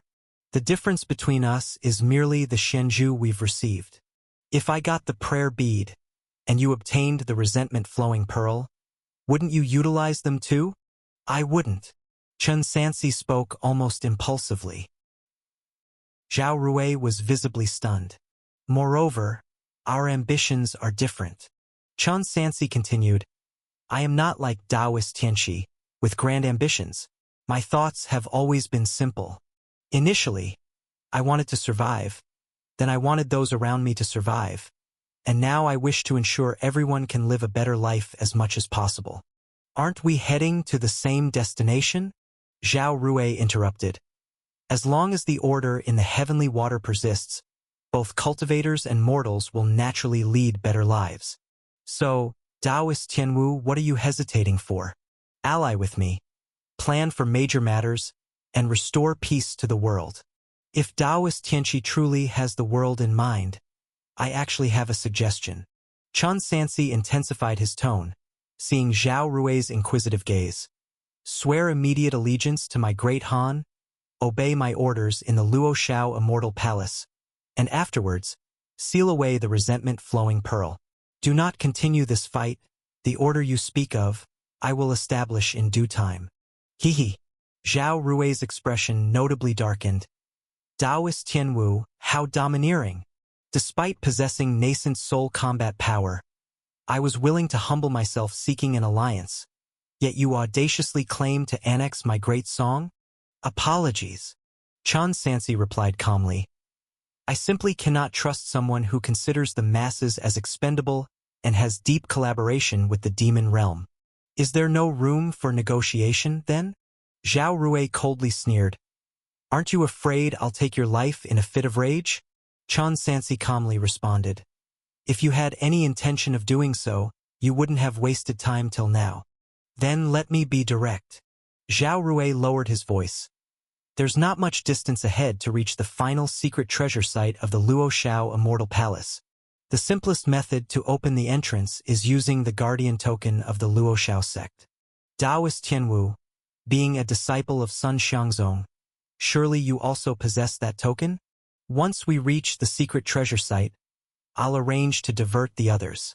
At that moment, I hope you can assist in opening the entrance for me to retrieve something within. Chen Sansi did not answer directly. He only said, the entrance must be opened eventually, but whether Taoist Tianxi can retrieve the item depends on his own abilities. All right, Zhao Rui replied. Until then, I will do my utmost to ensure Brother Chen's safety, and I hope you reconsider the alliance. More importantly, Chen Sansi paused. I am very curious about the guardian token. Can Brother Zhao enlighten me? He could tell that Zhao Rui's knowledge about the secret realm and the token was evidently greater than his. Zhao Rui confidently explained, the Luo Shao Immortal Sect was one of the 3 major sects, renowned alongside by Yujing in ancient times.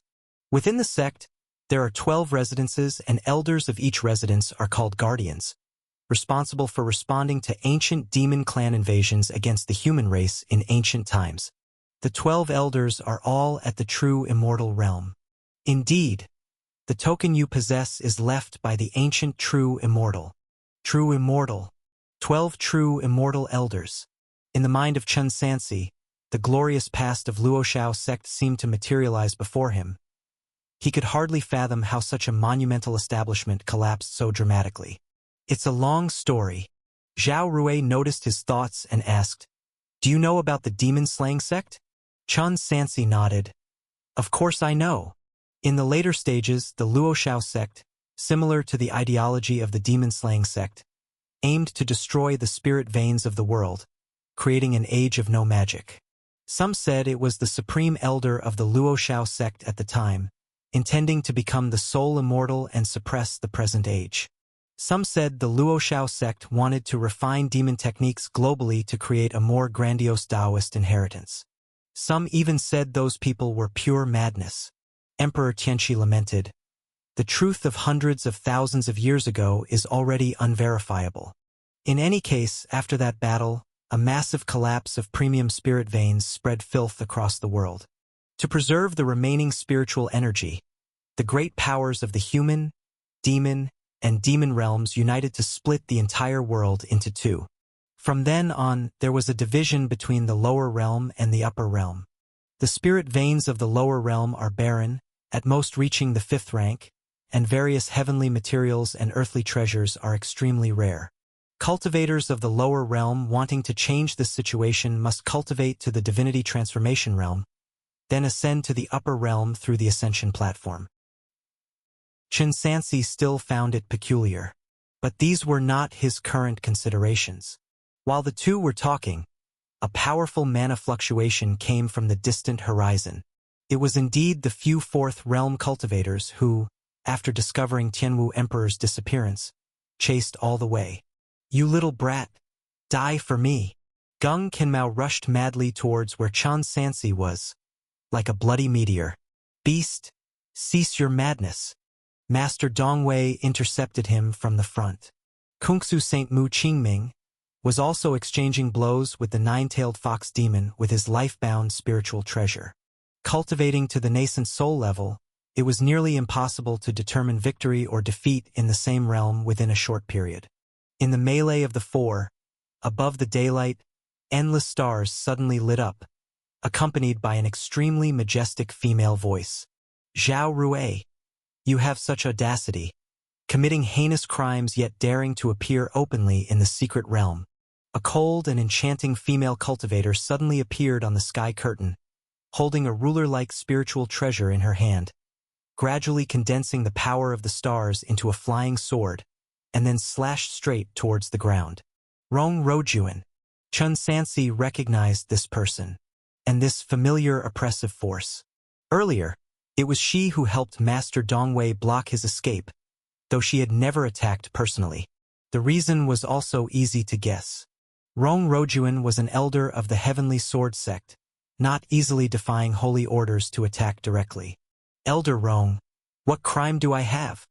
Emperor Tianqi fearlessly. Beside him, the nascent soul corpse puppet refined by the Emperor of Spirit sect of Great Song suddenly burst forth with corpse chi that permeated heaven and earth. The Spirit sect Emperor's corpse was tall and rigid, skin ashen, face tight, eyes hollow yet imposing, letting out a dull roar into the sky, a sound as if from the 9 netherworld, shaking the area for miles around. The yin chi swirling around him grew thicker, gradually forming a massive vortex, causing the yellow dragon robe to shake violently, the golden threads embroidered on it seeming to come alive, breaking free from the robe, interweaving in the air. His body underwent drastic changes. Limbs stretching, back arching, scales erupted from beneath the skin, head becoming elongated, fangs protruding from the mouth, eye sockets burning with 2 intense corpse fires, then soared into the sky, transforming into a 9-clawed corpse dragon. The corpse dragon roared and opened its massive mouth, shattering the giant sword formed by the power of the stars, then relentlessly attempted to swallow the tiny female cultivator whole. Extreme Yin Corpse Dragon? It seems your Zhao family has certainly put in much thought over the years. Rong Rojuan faced the incoming corpse chi without dodging or avoiding it. Only when it was 5 steps away did she pick up her indigo-colored spirit ruler, lightly slicing forward, actually tearing a rift in space. The extreme Yin Corpse Dragon accidentally slipped through, reappearing hundreds of feet away. Spiritual treasure, void-shifting ruler. Rong Rojuan's ultimate card, containing space laws, allowing her to consume mana to complete teleportation without nascent soul emergence. After diverting the extreme Yin Corpse Dragon, she vanished on the spot, seemingly merging into the void, moving in a flash to behind Emperor Tianqi, thrusting the void-shifting ruler straight at his back heart. She knew the extreme Yin Corpse Dragon was troublesome, so she didn't intend to fight it but planned to catch the thief first, tackling Emperor Tianqi, who was only at the Golden Core realm. Confronted with this teleportation, Zhao Rui couldn't dodge in time, but his body shone with layers of dazzling golden armor. Boom! The collision between the void-shifting ruler and the armor resounded like thunder. Zhao Rui was knocked back, simultaneously forming seals and chanting spells, the 3 souls and 7 spirits directly leaving his body, while his flesh was stored in a purple sand teapot, and then transformed into a black streak of light, fast beyond the eye's ability to capture, crashing onto the distant extreme in-corpse dragon, merging with it. The once lifeless giant dragon suddenly had a wisp of vitality, speaking human words. "Elder Rong, you underestimated me, didn't you? If I didn't have some life-saving tricks, even with a nascent soul corpse puppet, how could I dare to appear before you seniors?" Taishu soul-leaving technique. Zombies are naturally soulless, making them the best abode for spirits, while his original flesh is temporarily sealed within the jade life-capturing pot. Heh! Rong Rojuan sneered, once again manipulating the spiritual treasure to teleport, under the scorching sun, drawing the power of the stars like a tsunami to smash towards the corpse dragon. Another grand-scale melee ensued.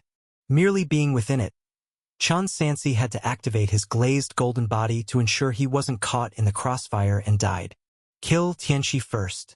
In the chaos, Mu Qingming sent a voice transmission to the other 2 righteous nascent soul cultivators.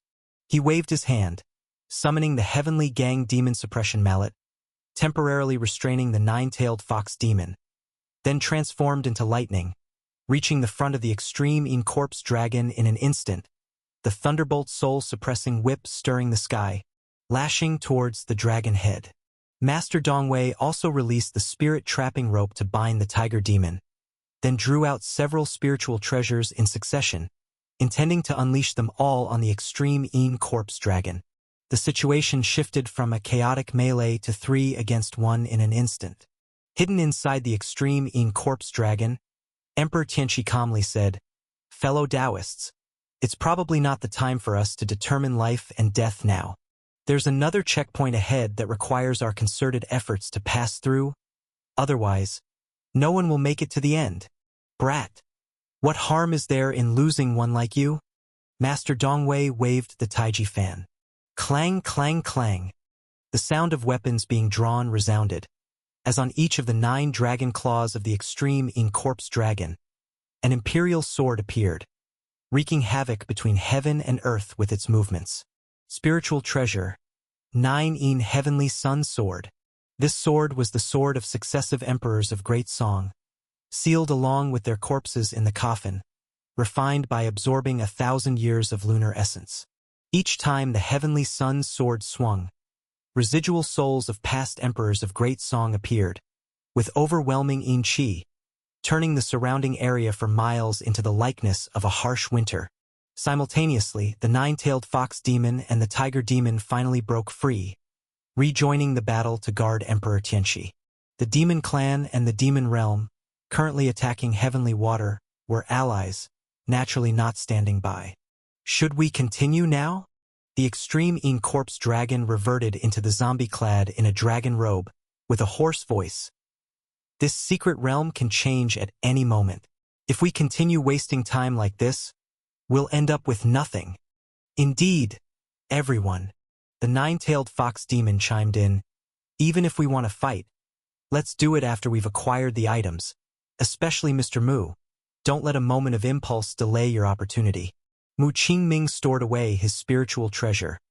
Then let Taoist Tianxi lead the way ahead. Both sides temporarily ceased hostilities. The 6 of them suppressed their auras and gathered towards the ground, each secretly using techniques to restore their mana, constantly ready for the next move. The 2 demon clan cultivators and Zhao Rui formed a team and walked in front, while the righteous cultivators followed behind.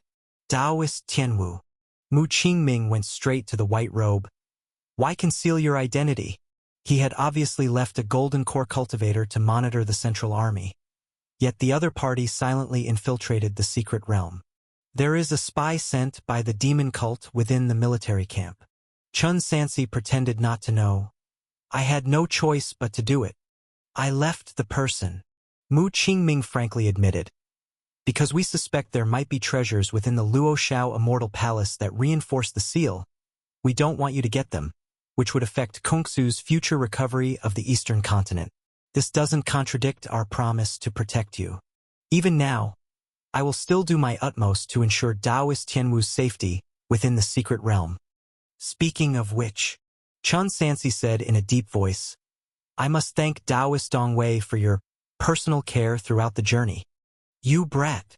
Upon hearing this, Master Dongwei glared at him and fiercely transmitted his voice. If it wasn't for the Taoist, you would have been dead at the hands of that tiger demon, and you turn around to accuse me. I was just about to ask about this matter. Mu Qingming's emotionless gaze swept over Master Dongwei and the nascent soul female cultivator. And then he spoke, Taoist Dongwei and Fairy Rong certainly are passionate, willing to protect Taoist Tianwu so closely. All of them were nascent soul cultivators. How could they not see each other's intentions? He could certainly see that Master Dongwei had been tracking Tianwu all along. Master Dongwei stroked his beard, shamelessly laughing. The poor Taoist and Chen hit it off, so we traveled together. Rong Rojuan remained silent. Was it Taoist Chao Xie who asked you two to do this? Mu Qingming paused, his eyes narrowed slightly, and his voice turned cold. Our Kungsu issued a sacred order that no one should act against Taoist Chen Lei during the war. With true monarch Tiansha acting this way, is he trying to disgrace my master, or does he have some unspeakable agenda? A personal vendetta. Rong Rojuan knew it couldn't be concealed, so she explained, my junior brother and Taoist Chao Xie have a deep personal grudge, as Taoist Mu should be aware. Moreover, my junior brother is about to undergo divinity transformation and needs to keep his mind stable. So I thought of helping him settle these worldly affairs to remove any inner demons. Mu Qingming stared into those cold and alluring eyes for a long time before slowly speaking. Even if there is a personal vendetta, Taoist Tianwu is still just a golden core cultivator for the time being. Not enough to pose a threat, is he? Someone about to reach the divinity transformation realm and even prepare to ascend to the upper realm. Can't he even tolerate a golden core cultivator?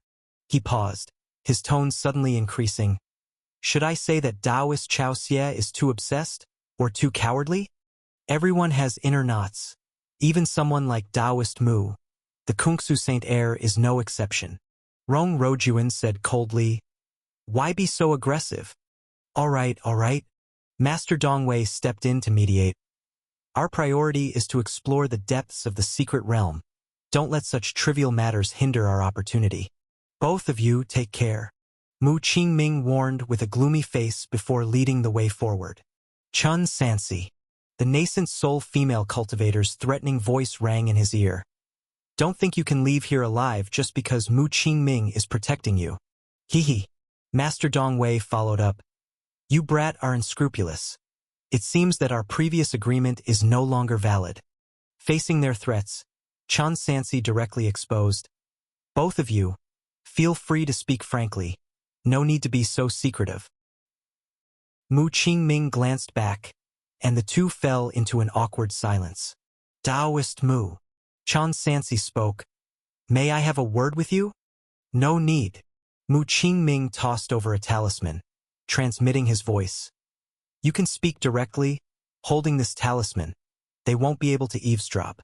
Chao Xie is taking action outside, Chun Sansi said directly. He retrieved the sky-covering plate from the Guyuan sect, and he seems to be planning to forcefully break through the seal on the eastern continent soon. Mu Qingming's gaze turned heavy. Is that so? It seems the holy sect doesn't know? Chun Sansi continued transmitting. I'm saying this with no other intention than hoping your sect doesn't forget that behind the seal, there are families of millions of soldiers from the Great Han. If anything goes wrong, it could cause massive turmoil. Mu Qingming fell into contemplation. After a few breaths, he raised his head and said, that Chao Xie has been lurking in the Skywater continent for hundreds of years, appearing solely focused on achieving immortality, yet it turns out he harbors such ambitions. Thank you for reminding me, Taoist Tianwu. I will arrange to inform the Kungsu side to keep an eye on Chao Xie's movements. It's just that, We're already deep in the secret realm. It might take some time to relay the message out. As soon as possible. No matter how many worries Chen Sansi had, they could only be condensed into these 3 words at this moment. He brought this up partly to leverage Kungsu's power to entangle with Yama slave, and partly to let Mu Qingmu know about Dongwei and Rong Rojuan's purpose, thus stirring the waters within the secret realm. Only by stirring the waters could he seek survival amid the chaos. Mu Qingming handed over a Dao hairpin. This is green emperor bamboo. Keep it on you for the time being. Can ensure your safety for a short time. I'll be quick. He left the object behind and his figure vanished abruptly. Green emperor bamboo? Master Dongwei sized up the object, laughing awkwardly. This Mu Qingming is indeed sincere, saying he'd protect you, and even lending you a spiritual treasure personally forged by the first cultivator of the human world. What did he go to do? Probably went nearby to get treasure. Chen Sansi replied dismissively. Master Dongwei looked skeptical but did not converse further, following the cultivators from the 2 worlds of demons and devils ahead. Zhao Rui, whose soul was possessing the nascent soul corpse puppet, suddenly stopped, looked back at Dongwei, but then said nothing and turned to continue forward. After a cup of tea, Mu Qingming returned, and the group quickened their pace, heading to the deepest part of the secret realm. After passing through a rocky area, their view drastically changed. No longer a barren desert nor a sky-covering jungle, but the magnificent and aged ruins of an immortal palace. As far as the eye could see, there were palaces on the peaks all around, some preserved but covered in dust, others severely damaged, leaving only ruins.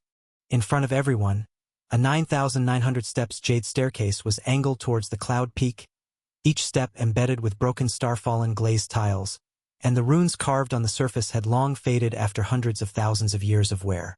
At the end of the staircase lay a fractured coiled dragon stone pillar. The eyes embedded at its dragon head were gouged out, and the empty sockets were crawling with blood-red crystals, resembling flowing blood. This was the immortal palace ruins of Luoshao Immortal Sect, one of the 3 major sects from ancient times. Chen Sansi looked around, roughly estimating that this area was 100 times larger than the Qingshu sect. Tsk Tisk. Master Dongwei gazed up at the spectacular scene before him, reciting from his heart. Indeed, as the saying goes, ruined palace swallows stars to join the tribulations, time erodes pillars, transforming dragon and serpent. Indeed, Rong Rojuan's pupils reflected the dilapidated palace. Everyone seeks immortality, yet even the Luoshao sect, once possessing many true immortals, faced destruction. Is there truly an eternal way in this world? The nascent soul cultivators, witnessing the ancient immortal sect firsthand, could not help but have various feelings emerge within them. This is the final trial of the immortal palace. Emperor Tianqi Zhao Rui said, once we cross this heavenly staircase, we can enter the Luoshao palace, where we should find what we're seeking. Mu Qingming examined the ruins, calmly saying, perhaps you should explain first why you clearly arrived early, yet retreated to seek cooperation with us? Witness, Taoist. Zhao Rui controlled the corpse puppet refined from the spirit sect, making a hand sign, and expelled a black mist from his mouth, which fell on the heavenly stairs and transformed into a 3-headed black panther, racing towards the end of the stairs. Just then, the heavens suddenly began to tremble. The previously clear sky darkened as if a storm were approaching. A heavy cloud descended, pressing on everyone until they almost couldn't breathe. Looking up, they saw the clouds suddenly tear apart, revealing a 1,000-zhang-wide gap filled with blood-red sky beneath. The torn clouds transforming into dragon forms, leaving red-golden thunderbolts in their wake, eventually forming a giant dragon. Unlike the extremely corpse dragon, this dragon had wings that could cover the sky. Scaled is Jiao Long. Winged is Ying Long. It was the Ying Long statue that had transported them after passing through the bronze gate at Yufeng Mountain. Roar! The Beidou stars on Ying Long's back lit up one by one, seemingly absorbing the heaven and earth laws, then flashed on the heavenly staircase, using its spiritual power to crush the panther into pieces. Now you see? To cross the stairs, we must first deal with this mid-stage 4th rank Ing Long puppet. Zhao Rui said, this puppet was crafted by an ancient great power, equivalent to a mid-stage nascent soul cultivator.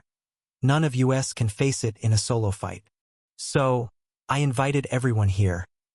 Once we slay this puppet, we can settle our dispute later. How about it? It seems there's no other way now. Master Dongwei's hand flashed with spirit light as he held the Taiji fan of the heaven rank. The transformed tiger demon retrieved the life-taking blade from his back, turning into a crimson light of escape, charging first towards the Ing Long in the sky. What are you waiting for, Taoist Mu? Rong Rojuan summoned his life-bound spiritual treasure, tearing a hole in the void, stepping forward, appearing in the sky the next moment. The others also showcased their talents.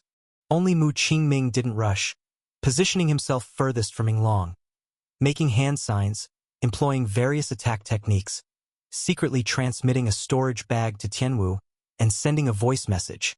After we start, please retrieve the items inside the storage bag and set up array flags in the quake. Li, can position centering on Zhao Rui? Then wait for my signal to activate the formation and release Green Emperor Bamboo to attack them. No problem. Chen Sansi agreed readily. In such a high-level battle, he certainly couldn't intervene. The best method was to watch from a distance. Mr. Mu, the nine-tailed fox demon's alluring voice arose. If you hesitate any longer, we really won't be able to suppress this Ing Long. Bang! Mu Qingming took one last look at Tianwu, leapt into the sky, the last to join the battlefield. With 6 4th realm cultivators besieging, Ing Long, just a statue worn by time, began to falter after just half an incense stick's time. The corpse dragon, entangled with corpse chi, tightly restrained Ing Long, then bit into its head, baring sinister teeth. Seizing the chance, the other 5 great cultivators unleashed their spiritual treasure power, attacking in unison. Boom! Waves of energy rippled outward, agitating the sea of clouds. Ing Long's wings broke, its dragon head halved, exposing its metal material and dense runes, falling like meteorite from high, creating a deep pit at the staircase. After struggling, the great cultivators expended considerable mana. All right. Zhao Rui shifted his gaze from Ing Long's remains. Obstacle cleared ahead. We should discuss anew how to proceed. I believe harmony is precious, and it would be best if we split the items within the palace. How about it? Leave it out. Mu Qingming decisively rejected. Zhao Rui, either destroy the corpse puppet yourself and confess to Kungsu with me, or compete with us here. It's said the Kungsu saint is ruthless and decisive, and today proves the reputation worthy. If so, then, Emperor of Spirit Sect's pupils burned with netherworld fire. His voice became particularly harsh. I must send the Taoist to death. Whoosh! As the words fell, 2 nascent soul cultivators appeared. One dressed as a Jianghu knight, feared demon cult loose cultivator Yin Juju. The other, only as tall as a 6-year-old child but with an elder's face, was Li Wushan, an elder from Xiansha Netherbone sect. These 2 had shown up outside the Bronze Gate but vanished into the secret realm, lying in ambush here, waiting for the moment. The dwarf Li Wushan carried a flagpole made of human bone, an eerie green flag almost hiding his small form. As the flag waved, swords formed from the bones of cultivators rose from the ground, creating a great sword array, trapping Mu Qingming and the others within. 1,000 corpses blood marrow sword formation. Hee. The 9-tailed fox demon laughed with her face hidden. If the Kungsu saint dies here, those old fogies will surely go mad. Enough talk. The transformed tiger demon struck first. If I can eat this saint today, I might break through to mid-stage nascent soul within 20 years. Mu Qingming stood firm, without dodging or flinching, as the thunderbolt soul-suppressing whip in his hand flared with electric light, descending from the sky like a thunderous dragon, colliding with the blade of the transformed tiger demon. Boom! Mana surged outwards like a tsunami with the 2 as the focal point. Mu Qingming's thunder grew increasingly ferocious, the lightning becoming ever more magnificent in the struggle. forcing the transformed tiger demon back. He then swung the whip horizontally, repelling the nine-tailed fox demon attempting a side sneak attack. What a saint air! From the corner, the voice of a nascent soul-loose cultivator, dressed as a Jianghu knight, rang out. Let me also take a look, learn from you. How much divine skills someone who can become an immortal without bottlenecks truly possesses. He flipped his hands into seals. The hat on his head glowed with purple light, the runes engraved on its surface lighting up layer by layer. From the brim, blades unfolded with a clanging sound, then transformed into a beam, slicing straight forward, tearing the void apart wherever it passed. Spiritual treasure, soul-splitting flying blade. Mu Qingming wielded the thunderbolt soul-suppressing whip, transforming it into a mace, smashing down hard on the soul-splitting flying blade. The suspended flying blade and copper mace ground against each other, making an ear-piercing sound, the sparks igniting into a sea of fire in mid-air. Demon Path loose cultivator Yin Jiuzhu controlled the flying blade with one hand, while his other hand pulled the cloak behind him, causing his figure to suddenly vanish without a trace. Spiritual treasure, faceless cloak. This treasure can conceal one's figure, hiding both breath and mana, allowing for kills in invisibility. Even from afar, Chun Sansi couldn't find a trace using full Qi observation skill. But in such a situation, Mu Qingming instead closed his eyes, suddenly raising his left hand, thunder pouring out from his palm, forming a massive Qilin beast that roared towards the void. 5 Thunder True Law, Illusion Qilin Shock. Amidst the raging thunder, a faint figure was seen wrapped within. It was the loose cultivator Yin Jiuzhu. How is this possible? Yin Jiuzhu crossed his arms, casting to summon a shield against the thunder, with a face full of astonishment, said, even with the divine sense of a mid-stage nascent soul cultivator, it shouldn't be easy to see through my faceless cloak. How did you do it? See the thing, see the heart. When there is no thing, the heart will not manifest. Mu Qingming slowly opened his eyes. This is the heart eye. His palm reached forward. The 5 Thunder True Law erupted a second time, shattering the loose cultivator's shield, blasting him away. At the same time, that dwarf nascent soul began frantically waving an enormous array flag. A blood-red boundary enveloped everyone. Densely packed flying swords refined from human bones, covering the sky like locusts. These flying swords frantically devoured the spiritual energy within the boundary while releasing strong evil qi. The longer the sword array exists, the more unfavorable the environment within the boundary becomes for righteous cultivators. Therefore, the destructive power of these flying swords is not the greatest trouble. Wave after wave of sword rain bombardment, coupled with the siege of several nascent soul cultivators, even the Kungsu Saint began to gradually fall into disadvantage. Boom, boom, boom. Master Dongwei and Rong Rojuan kept pounding at the boundary from the outside, but it was of no use. Nephew Qingming, cease your struggle.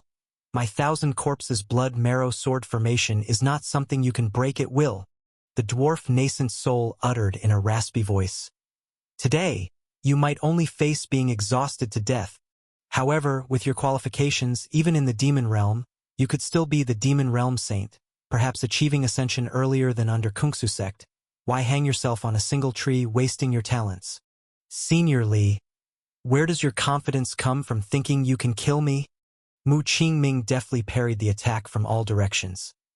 Do you really think Mu, as a 3-year-old, came here without any precautions? A mere blood marrow sword formation. I will break it. He waved his hand, sending out array flags to specific positions within the boundary. Want to break the formation with another formation? Li Wuxian sneered. Unless you prepared outside beforehand, otherwise it's useless. He hadn't finished speaking when he noticed a young core formation stage cultivator outside the boundary likewise deploying array flags. Not good. Li Wuxian tried to stop it, but it was too late. Chun Sansi had already set up array flags according to Mu Qingming's instructions amidst the nascent soul cultivator's fierce battle, and activated the formation upon receiving the signal. Via room. Sensor stimuli arose between the array flags inside and outside the boundary, triggering heaven and earth laws to condense into a new formation. A sky of azure light steamed from deep underground, converging in the void into a headless azure dragon. Immediately, a segment of green emperor bamboo in Chan Sansi's body flew into the azure light like a meteor, becoming the dragon's head. Roar! A dragon's roar sounded, as the azure dragon charged towards the blood marrow sword formation, causing the mountains and fields to tremble, and the ancient palace nearby already in disrepair to collapse thunderously, tearing open a gap on the surface of the blood-red boundary. Mu Qingming escaped smoothly, but just as he emerged from the boundary, a golden net covered him. Spiritual treasure, spirit-trapping rope. Mu Qingming furrowed his brow, aligning his fingers like a sword, instantly summoning the azure dragon to him, ripping the spirit-trapping rope to shreds. Then, before the rope could restore itself, transformed into a bolt of lightning and fled over 100 yards. Dong Wei! He looked at the Taoist wielding the Taiji fan, about to scold him when he sensed a disturbance behind him. The void cracked open, and a graceful figure silently appeared, raising a spiritual treasure imbued with the power of stars high up, smashing it like a treasure sword into his back. Mu Qingming didn't have time to dodge, but at the last moment, golden armor gleaming with brilliance covered his body. Dong! The void-shifting ruler hit the armor, emitting a heavy thud, causing the Kungsu saint to fly back hundreds of feet before he stabilized his posture. But he suffered no substantial harm. Profound pattern golden armor? Rong Rojuan's gaze turned icy. The treasures on Mu Daoist's body fear are more than all of ours combined. Facing the betrayal of his compatriot, Mu Qingming remained calm, only puzzled. Why? Mu Daoist, the boy surnamed Chun, must die today inside Luoshao Immortal Palace. Master Dongwei stroked his beard. If you want blame, it's for meddling when you shouldn't. And Daoist Rong? Mu Qingming looked toward the nascent soul female cultivator. I can understand Dongwei, a loose cultivator, doing such things, but as an elder of the Three Heavens sect, you are not concerned about the Heavenly Sword sect behind you? Naturally, I am concerned. Rong Rojuan paused. But as long as Mu Saint dies here, no one will know what happened. Mu Qingming laughed silently. Rumor outside says Fairy Rong of the Heavenly Sword sect is infatuated with Taoist Chao Xie. Now it seems she's truly infatuated to the point of disregarding her sect, wasting the elder's efforts in cultivating you. For my master, I should ensure your complete annihilation. Rong Rojuan's figure disappeared again. Zhao Rui, the tiger demon, and others advanced in unison. In the blink of an eye, the situation turned into 7 cultivators at the nascent soul level besieging Kungsu Saint alone. Chun Sansi watched the sudden change, guessing these people had conspired during Mu Qingming's absence for reporting. This surely was troublesome. You all deal with him first. Gung Kenmao changed direction. I'll quickly swallow that boy, refine him into a Chong ghost to avenge Xiaoyu. In just a flash, his light of escape appeared before the white robe, wielding the spiritual treasure life-taking blade to split the golden core cultivator into 2. Chun Sansi unleashed his golden body fully, with the mysterious spiritual 6 arms holding different magical treasures.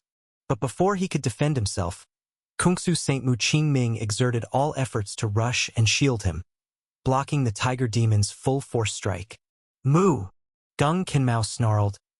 You immortal bodhisattva, have time to care about others' life or death? Dong! Because Mu Qingming forced himself to save others, he exposed a flaw, which the nascent soul rogue cultivator of the demon path seized in time, driving the soul-splitting flying blade into his critical point. Profound pattern golden armor surfaced as he stumbled backward. The dwarf nascent soul followed closely, manipulating the flying sword made from human bones to crash down. Then came the 9-tailed fox demon, her jade hands transforming into beast claws, clawing at the saint's heart.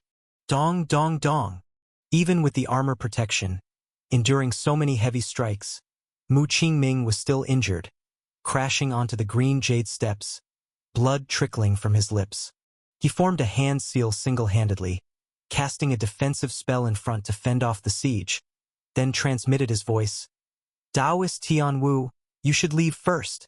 Mu Daoist so. Chun Sansi knew well that the holy sect's protection was due to the alliance made with the demon-slaying sect. Breaking it would definitely incur a cost. But for Mu Qingming's earnest efforts, he was still somewhat surprised. After all, someone destined to ascend immortally. If dies protecting an outsider, it indeed seems unwise. Speak and act resolutely and decisively. Mu Qingming replied, I have pledged, thus must fulfill. Taoist Tian Wu need not mind me. Leave here first. Saying this, he again helped the white robe block a strike. Chun Sansi naturally wouldn't be overly sentimental. After casting triple blood burning, he fled towards the end of the celestial steps. Stop Mu Qingming. Absolutely not let Chen Lei get the item. Zhao Rui abandoned Kungsu Saint, directly pursuing the white robe. Stop! Mu Qingming still wished to hinder, but ultimately powerless, could only watch the opponent depart. Can't escape. Chun Sansi had traversed half the celestial steps, sensing a piercing yin qi behind him. Turning back, he saw the corpse dragon roaring closer, blocking the path ahead. Taoist Tian Wu, the extreme yin corpse dragon transformed into human form, spoke. Where are you intending to go? Have you forgotten what we discussed before? I must go to the treasure hall, and as for Taoist Tian Shi, do as you please. Seeing it was him chasing, Chun Sansi temporarily breathed relief. Different from the tiger demon who cares only about killing, Zhao Rui's ultimate aim is the treasures in the secret realm. As long as the treasure hall isn't opened, the guardian token is yet useful, I won't die. Rest assured, Taoist Tian Wu. Zhao Rui said solemnly, if you cooperate with me to obtain the treasure, I am willing to offer you another chance for alliance. The ones trailing are likely to catch up any time. The fewer people share the treasures in the secret realm, the better. Let's proceed swiftly. Saying this, he grabbed Tian Wu's arm, intending to carry him through air escape, but soon after taking flight, felt an inexplicable pressure, had to abandon escape for walking instead. Moreover, with each step forward, they felt their mana being progressively suppressed. Restriction. Zhao Rui's expression became intense. Chun Sansi couldn't evade suppression either, but instead, a sliver of hope welled in his heart. Because he recalled encountering the all laws forbidden at the 9 nether forbidden ground. Since it's still Luoshao sect territory, replaying it here isn't impossible. If indeed the law of all laws forbidden exists, then Chun Sansi is invincible among these people. Not to mention 8 nascent souls, even 80 before his Longdan bright silver spear, they're all equal. Speaking of it, the trace of clean energy left by Mr. May back then cannot be wielded now, or else this secret realm adventure wouldn't be so stifling. As they advanced, the suppression on realm became more severe. Zhao Rui's nascent soul corpse puppet had reached late-stage core formation. Chun Sansi's realm was also suppressed to late-stage foundation establishment. Still not enough. At merely this degree, he is still not a match. Such potent law power. Zhao Rui tried every means to resist suppression but ultimately failed. Plus, noticing Tian Wu couldn't evade either, he opted to let nature take its course. When they finally crossed the myriad blue jade stone steps, a stone gate over 10 zhang high emerged, blocking the path ahead, obscuring all sight. At a height of 7 qi on the stone gate was a groove, shaped seemingly meant for a token. Taoist Tian Wu, what are you waiting for? Zhao Rui gestured. Quickly open the door with the token. Chun Sansi took out the token. Meanwhile, at the bottom of the celestial steps, Mu Qingming held the Thunderbolt soul-suppressing whip, manipulating the green emperor bamboo with his divine sense, surrounded by 49 demon-subduing pestles, fighting many, though falling behind, yet showed no sign of utter defeat temporarily. Gung Kanmao slashed the profound patterned golden armor, emotion growing ever turbulent. I want to see how long you last. Boom! When a few were amid fervent battle, the entire Luoshao Immortal Palace relics suddenly began to shake violently. It's above. The dwarf nascent soul gazed towards the end of the steps. The treasure hall is open. In Jiu returned his bamboo hat. That Taoist Tianxi promised to hunt Chenlei, but secretly opened the treasure hall, intending to eat alone. The nine-tailed fox demon secretly transmitted to the tiger demon. Upon hearing, Gung Kenmao promptly ceased assaulting the Kungsu saint, riding a black wind straight towards the myriad steps. Dream not to leave me behind. Witnessing, the dwarf nascent soul turned into an earth-tunneling golden light pursuing up. In the blink of an eye, everyone sped to the treasure hall. Mu Qingming was no exception, retracting all spiritual treasures, closely following. Taoist Tianwu? Zhao Rui urged. If you don't hurry, those people will catch up, and I may not be able to protect you. Chun Sansi could no longer delay and had to take out the guardian token. He knew very well that once this gate was opened, he would be of no use to these people and would become a lamb waiting for slaughter. The glazed 5 viscera began to operate. The mana in the dantian gradually accumulated, while the divine sense retrieved a talisman from the storage ring, ready to activate it at any time. Talisman, the great morning womb-suppressing bell. This talisman was given to him by his master's wife in Baihua Valley to help his senior sister regain consciousness. But at the same time, it was refined from a spirit communication ancient treasure, considered Chun Sansi's most precious trump card now. Adding the suppression of the law, the realm of Emperor Tianxi had also been reduced to the late stage of core formation, unsure of how much effect this talisman could have. After preparing everything, Chun Sansi slowly placed the guardian token into the slot. Like a key aligning with a keyhole, the two perfectly fitted together, causing this long-sealed grand door to open. On the surface of the stone gate, 72 gold-plated talismans lit up one after another along the door seam, and the entire mountain let out a low roar like an ancient giant beast awakening. The door, dozens of feet high, retreated to both sides, with every movement causing a spatial tremor. In the distance, palaces began to collapse, countless stones and glazed tiles crumbled, and when they hit the ground, they burst into a cloud of dust. Not good, get away, Zhao Rui loudly warned. Chun Sansi pulled out the guardian token and swiftly retreated backward. Behind the grand door, vast azure spiritual energy surged like a tsunami into the sky, crashing against the restriction at the top of the ruins, and then dispersing into clusters of purple flames, falling like torrential rain.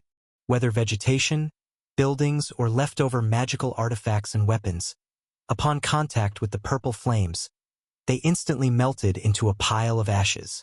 Obliteration. This relic is collapsing. Chun Sansi made a judgment. After the treasure hall door opened, it seemed to trigger some kind of restriction, causing the entire Luoshao Immortal Palace to begin self-destruction. Apparently, we need to hurry. Zhao Rui's voice echoed in his ears. Taoist Tianwu, I ask you one last time, are you willing to ally with my great song and rebuild world order? If you agree, please make a heavenly Tao oath to show your sincerity. Chun Sansi knew he couldn't stall any longer and took out the talisman, honestly responding, the path differs. We cannot work together. Very well. Zhao Rui sighed regretfully. Even if you insist on being my enemy, I still admire you, Taoist. You can go peacefully. I will visit your grave every year henceforth. At the end of his words, the nascent soul corpse puppet violently reached out its bronze-colored right hand, intending to directly tear open the heavenly spirit root of the white robe. Crack! In the blink of an eye, vines sprang from beneath the bluestone slabs, tightly entwining the corpse puppet's body. Zhao Rui, caught off guard, frantically tore at the vines on his body. Greenwood old demon? Indeed, it's me.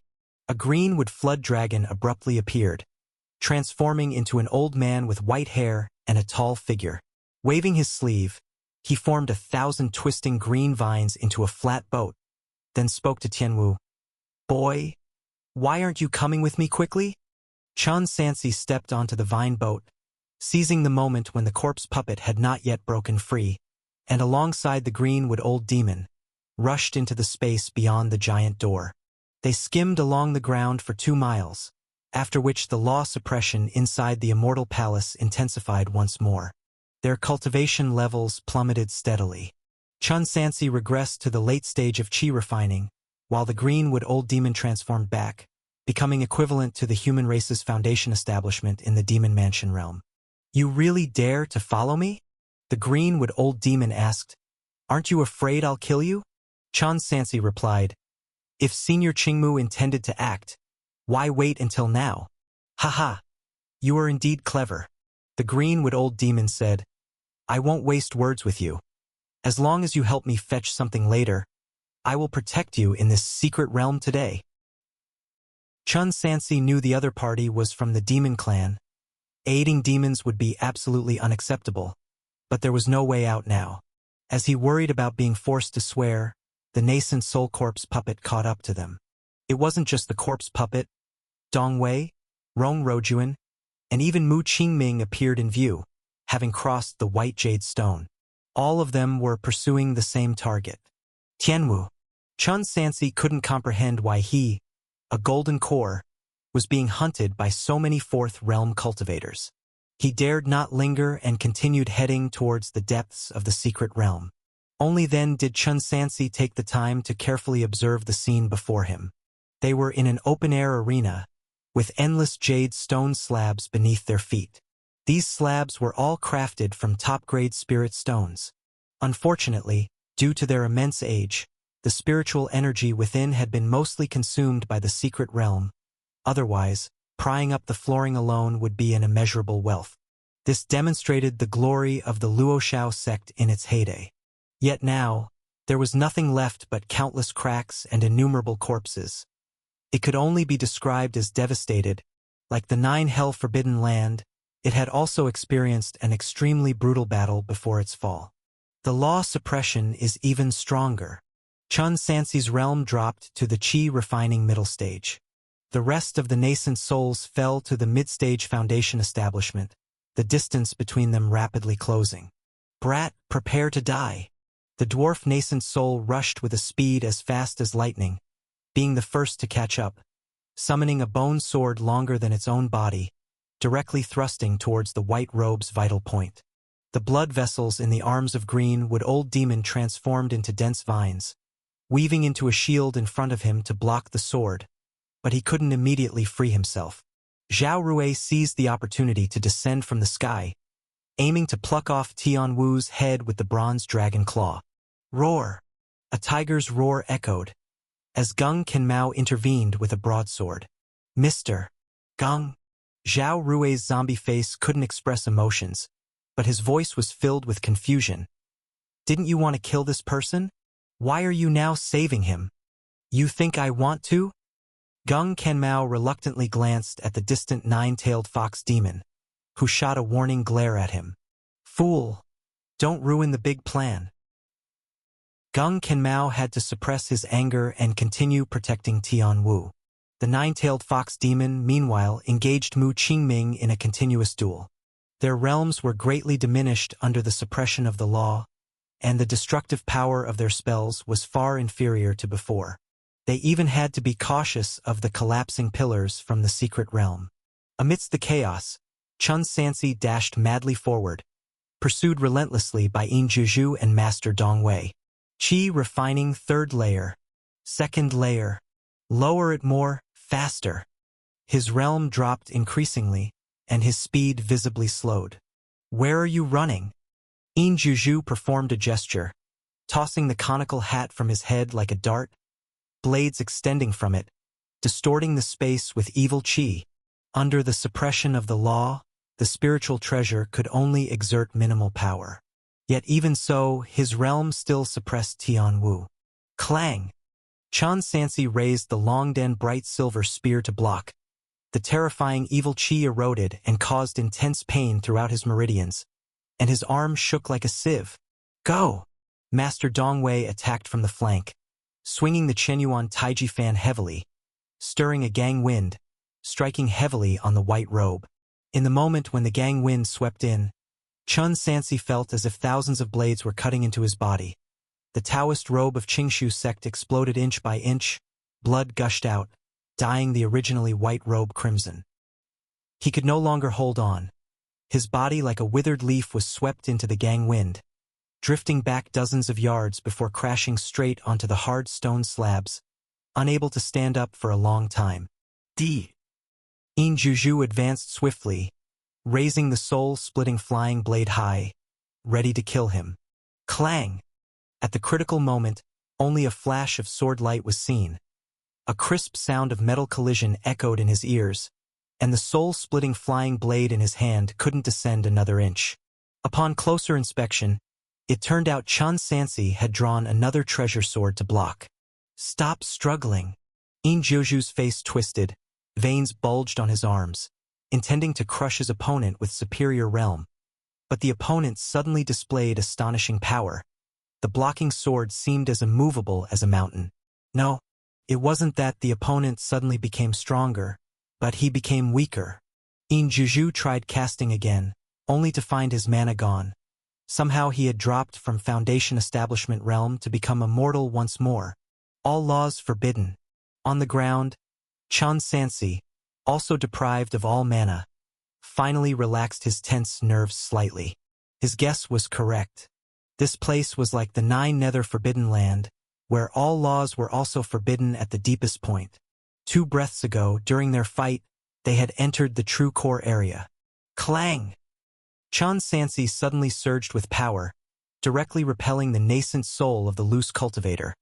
Then, despite the pain, he sprang forward like a leopard, the long-dan bright silver spear roaring like a Jiao dragon, thrusting toward the opponent's chest. Juju couldn't evade and was hit directly, fortunately wearing a soft armor beneath, avoiding instant death, but it was equivalent to a blunt force hit, spitting a mouthful of congested blood, then frantically defending against the dense attacks from the white robe. He, being a loose cultivator before entering the cultivation world, was once a knight from the Jianghu, naturally skilled in martial arts. But, since embarking on the immortal path, he had neglected martial arts. How could he be a match for extreme divine power? In just 2 rounds, Chun Sansi seized the opportunity and severed the opponent's left arm with a sword. Blood spurted out. Juju fell to the ground, shrieking in pain.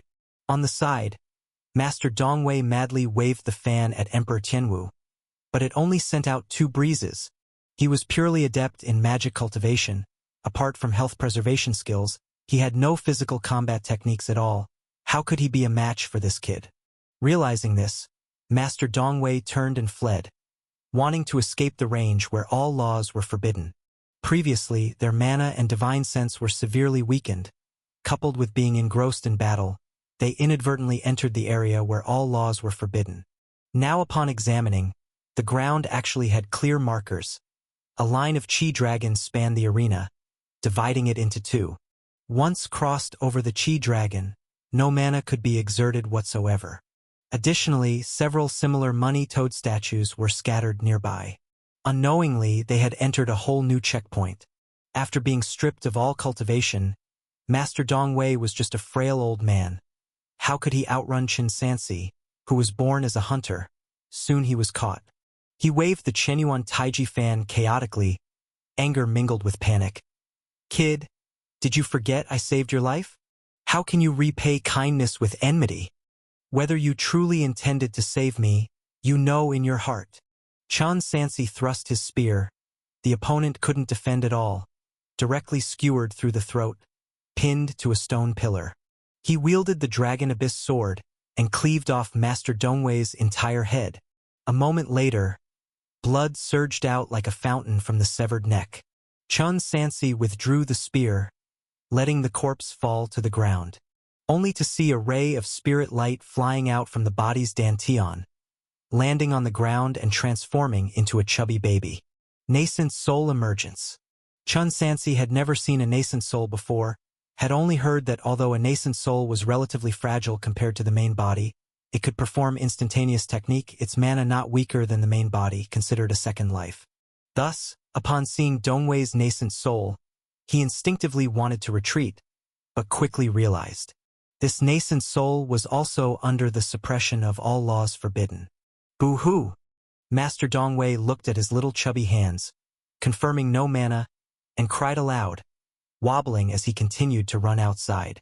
Chun Sansi wouldn't let him escape, quickly catching up in a few steps, the spear gleaming coldly, about to take his life. At this moment, Rong Rojuan arrived just in time, stepping on the Chi Dragon, at the edge of all laws forbidden. She extended the void-shifting ruler, blocking the sharp spear blade. Chun Sansi then slashed with the Dragon Abyss sword. The opponent again summoned a flying sword to block. In rage, he kicked Dongwei's back. The nascent soul cried out, rolled away like a ball, but successfully escaped the range where all laws were forbidden. After saving him, Rong Rojuan, knowing she's not the opponent, swiftly retreated a step. The one-armed Injuju also took the chance to scamper out of the restriction. What a formidable law! Several great cultivators, after witnessing this, mostly showed fear. They were focused on their goals, headstrong, venturing into such a place. To be killed as mortals seemed overly humiliating. The brawl ceased. Everyone gazed at Chun Sansi nestled within the laws, hesitating to advance. At this time, Gung Kenmao stepped forward, grinned viciously. "Human cultivators are truly weak," he said, without hesitation, crossing the boundary, entering the range of all laws forbidden, revealing his true form under law suppression. A mountain king over a yard tall, filled with a bloody aura. These transformation cultivators fought in human form. Chun Sansi nearly forgot their original form was beastly. After shedding all cultivation, they naturally revert to their primal form. Gung Kenmao, of course, was the big worm. Roar! Even without cultivation, the Mountain King is still the Mountain King. As he walked, he stirred up gusts of sinister wind, and his spiritual wisdom remained intact as he spoke. "Boy, take us to get the items, or else we'll first remove one of your arms for fun." What are you doing?" Chun Sansi was seen 50 steps away, slowly taking out a bow and arrow that looked like deer antlers. Even though the 100-deer-chasing moon bow had lost its spirituality, it was still a bow capable of nearly 100 stones of power, with extraordinary destructiveness. He drew out a flowing light arrow, placed it on the bowstring, and shot it toward the big worm. Without mana and with a massive body, Gung Kenmao couldn't dodge the arrow, and it hit him square in the chest. Dark red blood flowed from beneath his fur, but fortunately, his bones clamped tightly around the arrowhead, sparing his heart from injury. In pain, he let out a deafening roar and entered a berserk state, charging forward with the speed and ferocity of a tiger descending a mountain. Chun Sansi remained unflustered, continuously drawing his bow and shooting arrows. Whoosh, whoosh, whoosh. Arrow after arrow flew through the air, all hitting their mark. The Mountain King, running, quickly became like a porcupine, and his speed slowed. However, being a fierce beast of special bloodline, even then he forcefully charged in front of the human cultivator. Chun Sansi put away his bow and arrow and picked up the long spear, his figure flickering like a ghost. No matter how wildly Gung Kenmao attacked, his strikes missed, whereas his own tiger body was left with one bloody hole after another by the spear. In a fit of rage, he decided to attack without defending, leaving himself full of openings and exposed. Biffed! The long spear, like a poisonous snake, bit directly into the Mountain King's pupil, causing the latter to let out a roar that shook his very organs. What hard bones! Even with his high martial arts skills, Chun Sansi's physical strength couldn't surpass the human limit.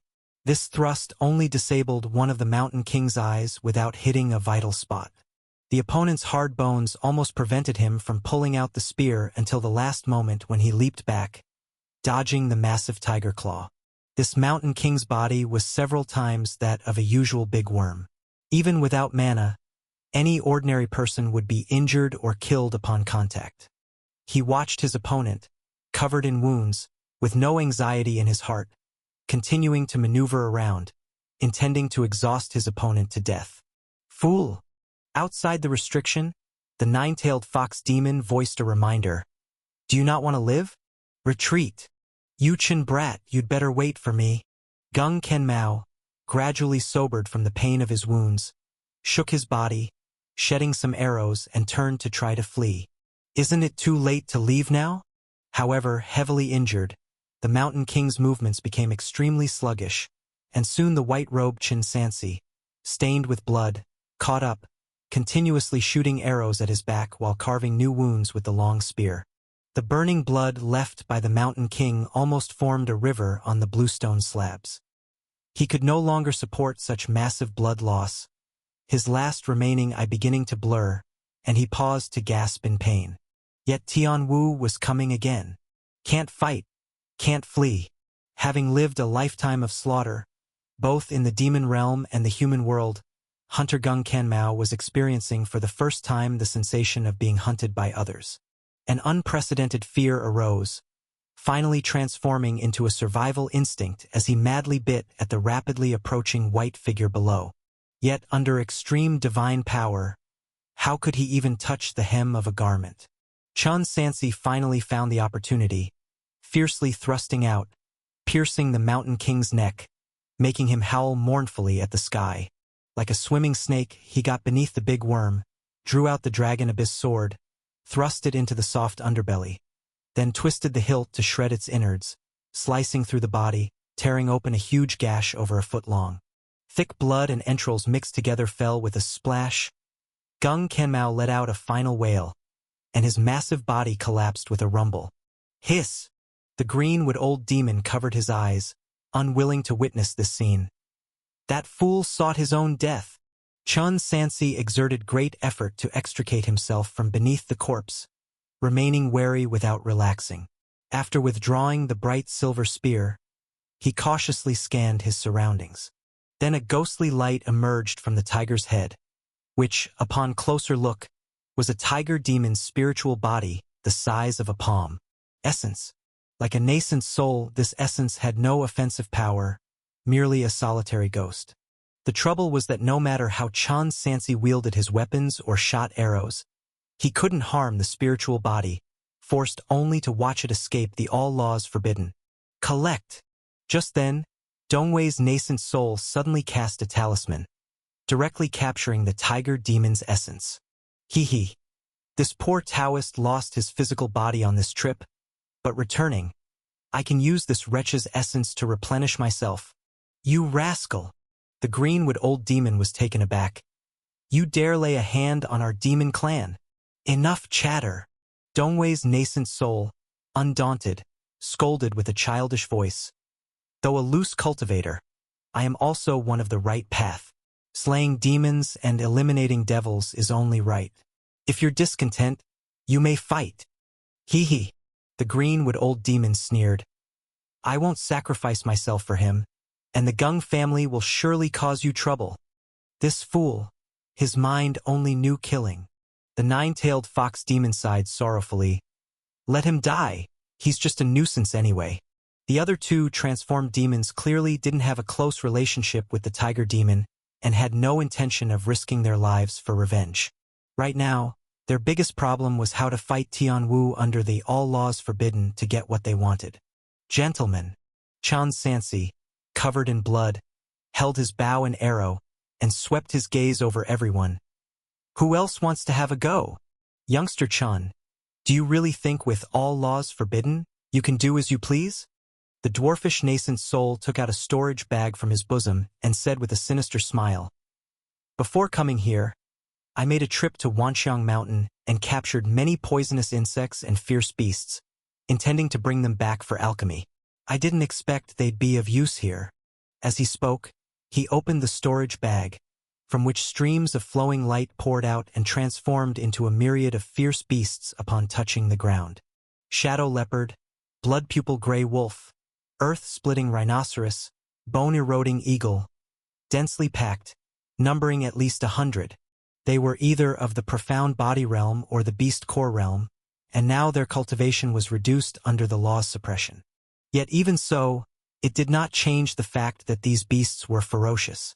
Just the earth-splitting rhinoceros alone was as tall as a mountain and caused the ground to tremble when it charged. Unless a cultivator had a special physique or a treasure, it was impossible to control so many spiritual beasts simultaneously. Upon regaining freedom, they started attacking everyone indiscriminately. The suppression of the laws here restricted flight spells but could not stop beasts from flying. Ha ha ha! The dwarfish nascent soul stood on the bone-eroding eagle, hovering in mid-air, watching the chaos. Die, all of you! Ah! The nascent soul of Dongwei ran around in a panic. The others each tried to handle the situation in their own way. A massive number of beasts charged into the all-laws forbidden zone, heading directly for Tianwu. Swish, swish, swish. Chun Sansi drew his bow and shot arrows, but with no spiritual power, the lethality was insufficient to deal with the multitude of fierce beasts. Moreover, the magical treasure-level arrows he carried were long used up, and there weren't many second-tier flowing light arrows, which soon ran out completely. Blue bird, by you! 2 companion spiritual pets appeared. The blue bird had grown considerably, its wingspan over a zhonglong. As it flew by, it clawed the heart out of a wolf-like spiritual beast. The white jade spirit snake was also over 4 zhonglong, with a diameter of more than a foot, a genuine python, tightly winding around a blood-pupil gray wolf, crushing its bones to powder while biting its neck to inject venom. But even with the help of spiritual pets, they couldn't withstand the onslaught of the beast tide. Especially Dongwei's nascent soul, which was being bounced around like a soccer ball by the beasts. If this continued, they might really die from trampling. The Saint Heir Mu Qingming struggled to repel a shadow leopard while suddenly veering to the side, seemingly heading towards a target. Almost at the same time, Chun Sansi had the same idea. He had the blue bird and Bayou cover him as he ran southwest. There was a money toad there. According to previous experience, treasures that could resolve checkpoints could often be purchased within the toad. The checkpoint on this training ground should be the all-laws forbidden law, so what would be inside the toad? Slowly, the others also realized and began moving towards the toad closest to them. Crack! Chun Sansi swiftly chopped off a hunting dog's head and quickly tossed a Luo Shao token inside. His consciousness immediately connected with the toad, seeing the shop inside. This time, the shop had 2 items. Item: Yuan Transformation Fake Pill, 1-time treasure. Rank: 3rd tier. Utility: swallow the fake pill to obtain early core formation realm cultivation under law suppression, lasting until mana is depleted without replenishment. Price: 50 Luo Shao tokens. Just as expected, purchases within the toad could counteract law suppression. Chun Sansi turned his gaze to the next item. Product: Heavenly Dao Pearl, 1-time treasure. Tier: 5th rank. Utility: swallowing the Heavenly Dao Pearl can ignore realm suppression, restore one's original realm, and assist in power restoration. Price: 150 Luo Shao tokens. The fake pill can only maintain magic cultivation at the early stage of core formation, and once its contained mana is exhausted, it will be suppressed again. However, the Heavenly Dao Pearl completely ignores suppression and restores full power, incomparable to the fake pill, though it's 3 times more expensive. But as it happens, Chun Sansi could afford it. Without much hesitation, he poured all the Luo Shao tokens into the toad's mouth. The toad spat out a cherry-sized azure bead. The moment Chun Sansi swallowed it, he felt like shackles were lifted, and his cultivation quickly restored. There wasn't only one toad at the arena. Others found one as well. Not only Chun Sansi was clever, people like Mu Qingming also prepared Luo Shao tokens in advance. They either asked fellow disciples or subordinates to hand them over or resorted to direct snatching, accumulating some coins, but not nearly enough to reach 150. The most was Mu Qingming with over 90 tokens. Most people could only exchange for a fake pill. The loose cultivator Nascent Soul Injuju, without even enough for a fake pill, knew staying meant certain death, so he dragged his heavily injured body to run far away, entirely abandoning the treasure hunt. Ka ka ka. As each fake pill spat out from the toad's mouth, a golden core aura erupted throughout the arena. Those who regained cultivation all charged at the white robe unanimously. Bring it on! With realm suppression no longer a factor, Chun Sansi was fearless. The true power surged within him, transmitting through his body via the operation of his glazed organs, enveloping him in a layer of golden spirit light. From his back, dragon-like arms sprouted, each holding a different magical treasure. Bright silver spear, dragon abyss sword, mirage abyss sea suppressing ring, nine-headed soul-devouring spear, heavenly slaughter tripod, and spirit light flying sword condensed from 10,000 sword sky. Fire element. Chun Sansi's entire form, scorchingly golden with 6 arms, ignited bright red flames, standing in the arena's center like a divine statue from the Luo Shao Immortal Palace. The extremely corpse dragon attacked first, followed closely by the dwarf nascent soul. However, with his full power restored, Chun Sansi could contend with middle-stage core formation cultivators. Those relying on fake pills were no match. Sword, spear, and tripod simultaneously struck down. The dwarf nascent soul barely supported himself with a bone sword, but when the Mirage Abyss Sea suppressing ring slammed down heavily, he couldn't hold on, and his short body flew backward. Chun Sansi used the nine-headed soul-devouring spear and spirit light flying sword to repel the extremely corpse dragon, then dealt with the approaching Dongwei nascent soul. Dongwei, merely at the Golden Core realm, had its Taiji fans' might significantly reduced. Even with a siege, they couldn't gain an inch on the white robe. Instead, their fake pill-derived mana was quickly depleting. Once exhausted, they would become ordinary men under suppression. Retreat, Zhao Rui commanded. Realm suppression had core and perimeter zones. The closer to the edge, the less the suppression. The group fought and retreated, gradually reaching the arena's outer boundary, their realms continuously rising. Moreover, the secret realm's collapse persisted. If this continued, the all laws forbidden restriction would inevitably collapse. Chun Sansi was well aware of this and had no time to waste on them, transforming into a light of escape and flew toward the treasure hall at the arena's end. At this moment, Mu Qingming caught up, using various spells to accelerate, aiming to reach the treasure hall first. He had promised to ensure Tianwu's survival in the secret realm, but could not allow it to secure something to stabilize the eastern continent's ceiling. Brother Mu, is this necessary? Seeing him persistently chase, Chun Sansi advised, "Must you make things difficult for me?" Mu Qingming said, "Brother Chun, you're mistaken. I hope you leave the secret realm with me immediately, or else you're troubling me." Chun Sansi said no more. With all 6 arms, he unleashed the treasure's spirit light fiercely. Mu Qingming, relying on a fake pill, was quickly left far behind. Chun Sansi didn't take his life. "Taoist, you saved my life earlier. In this secret realm, I won't kill you either."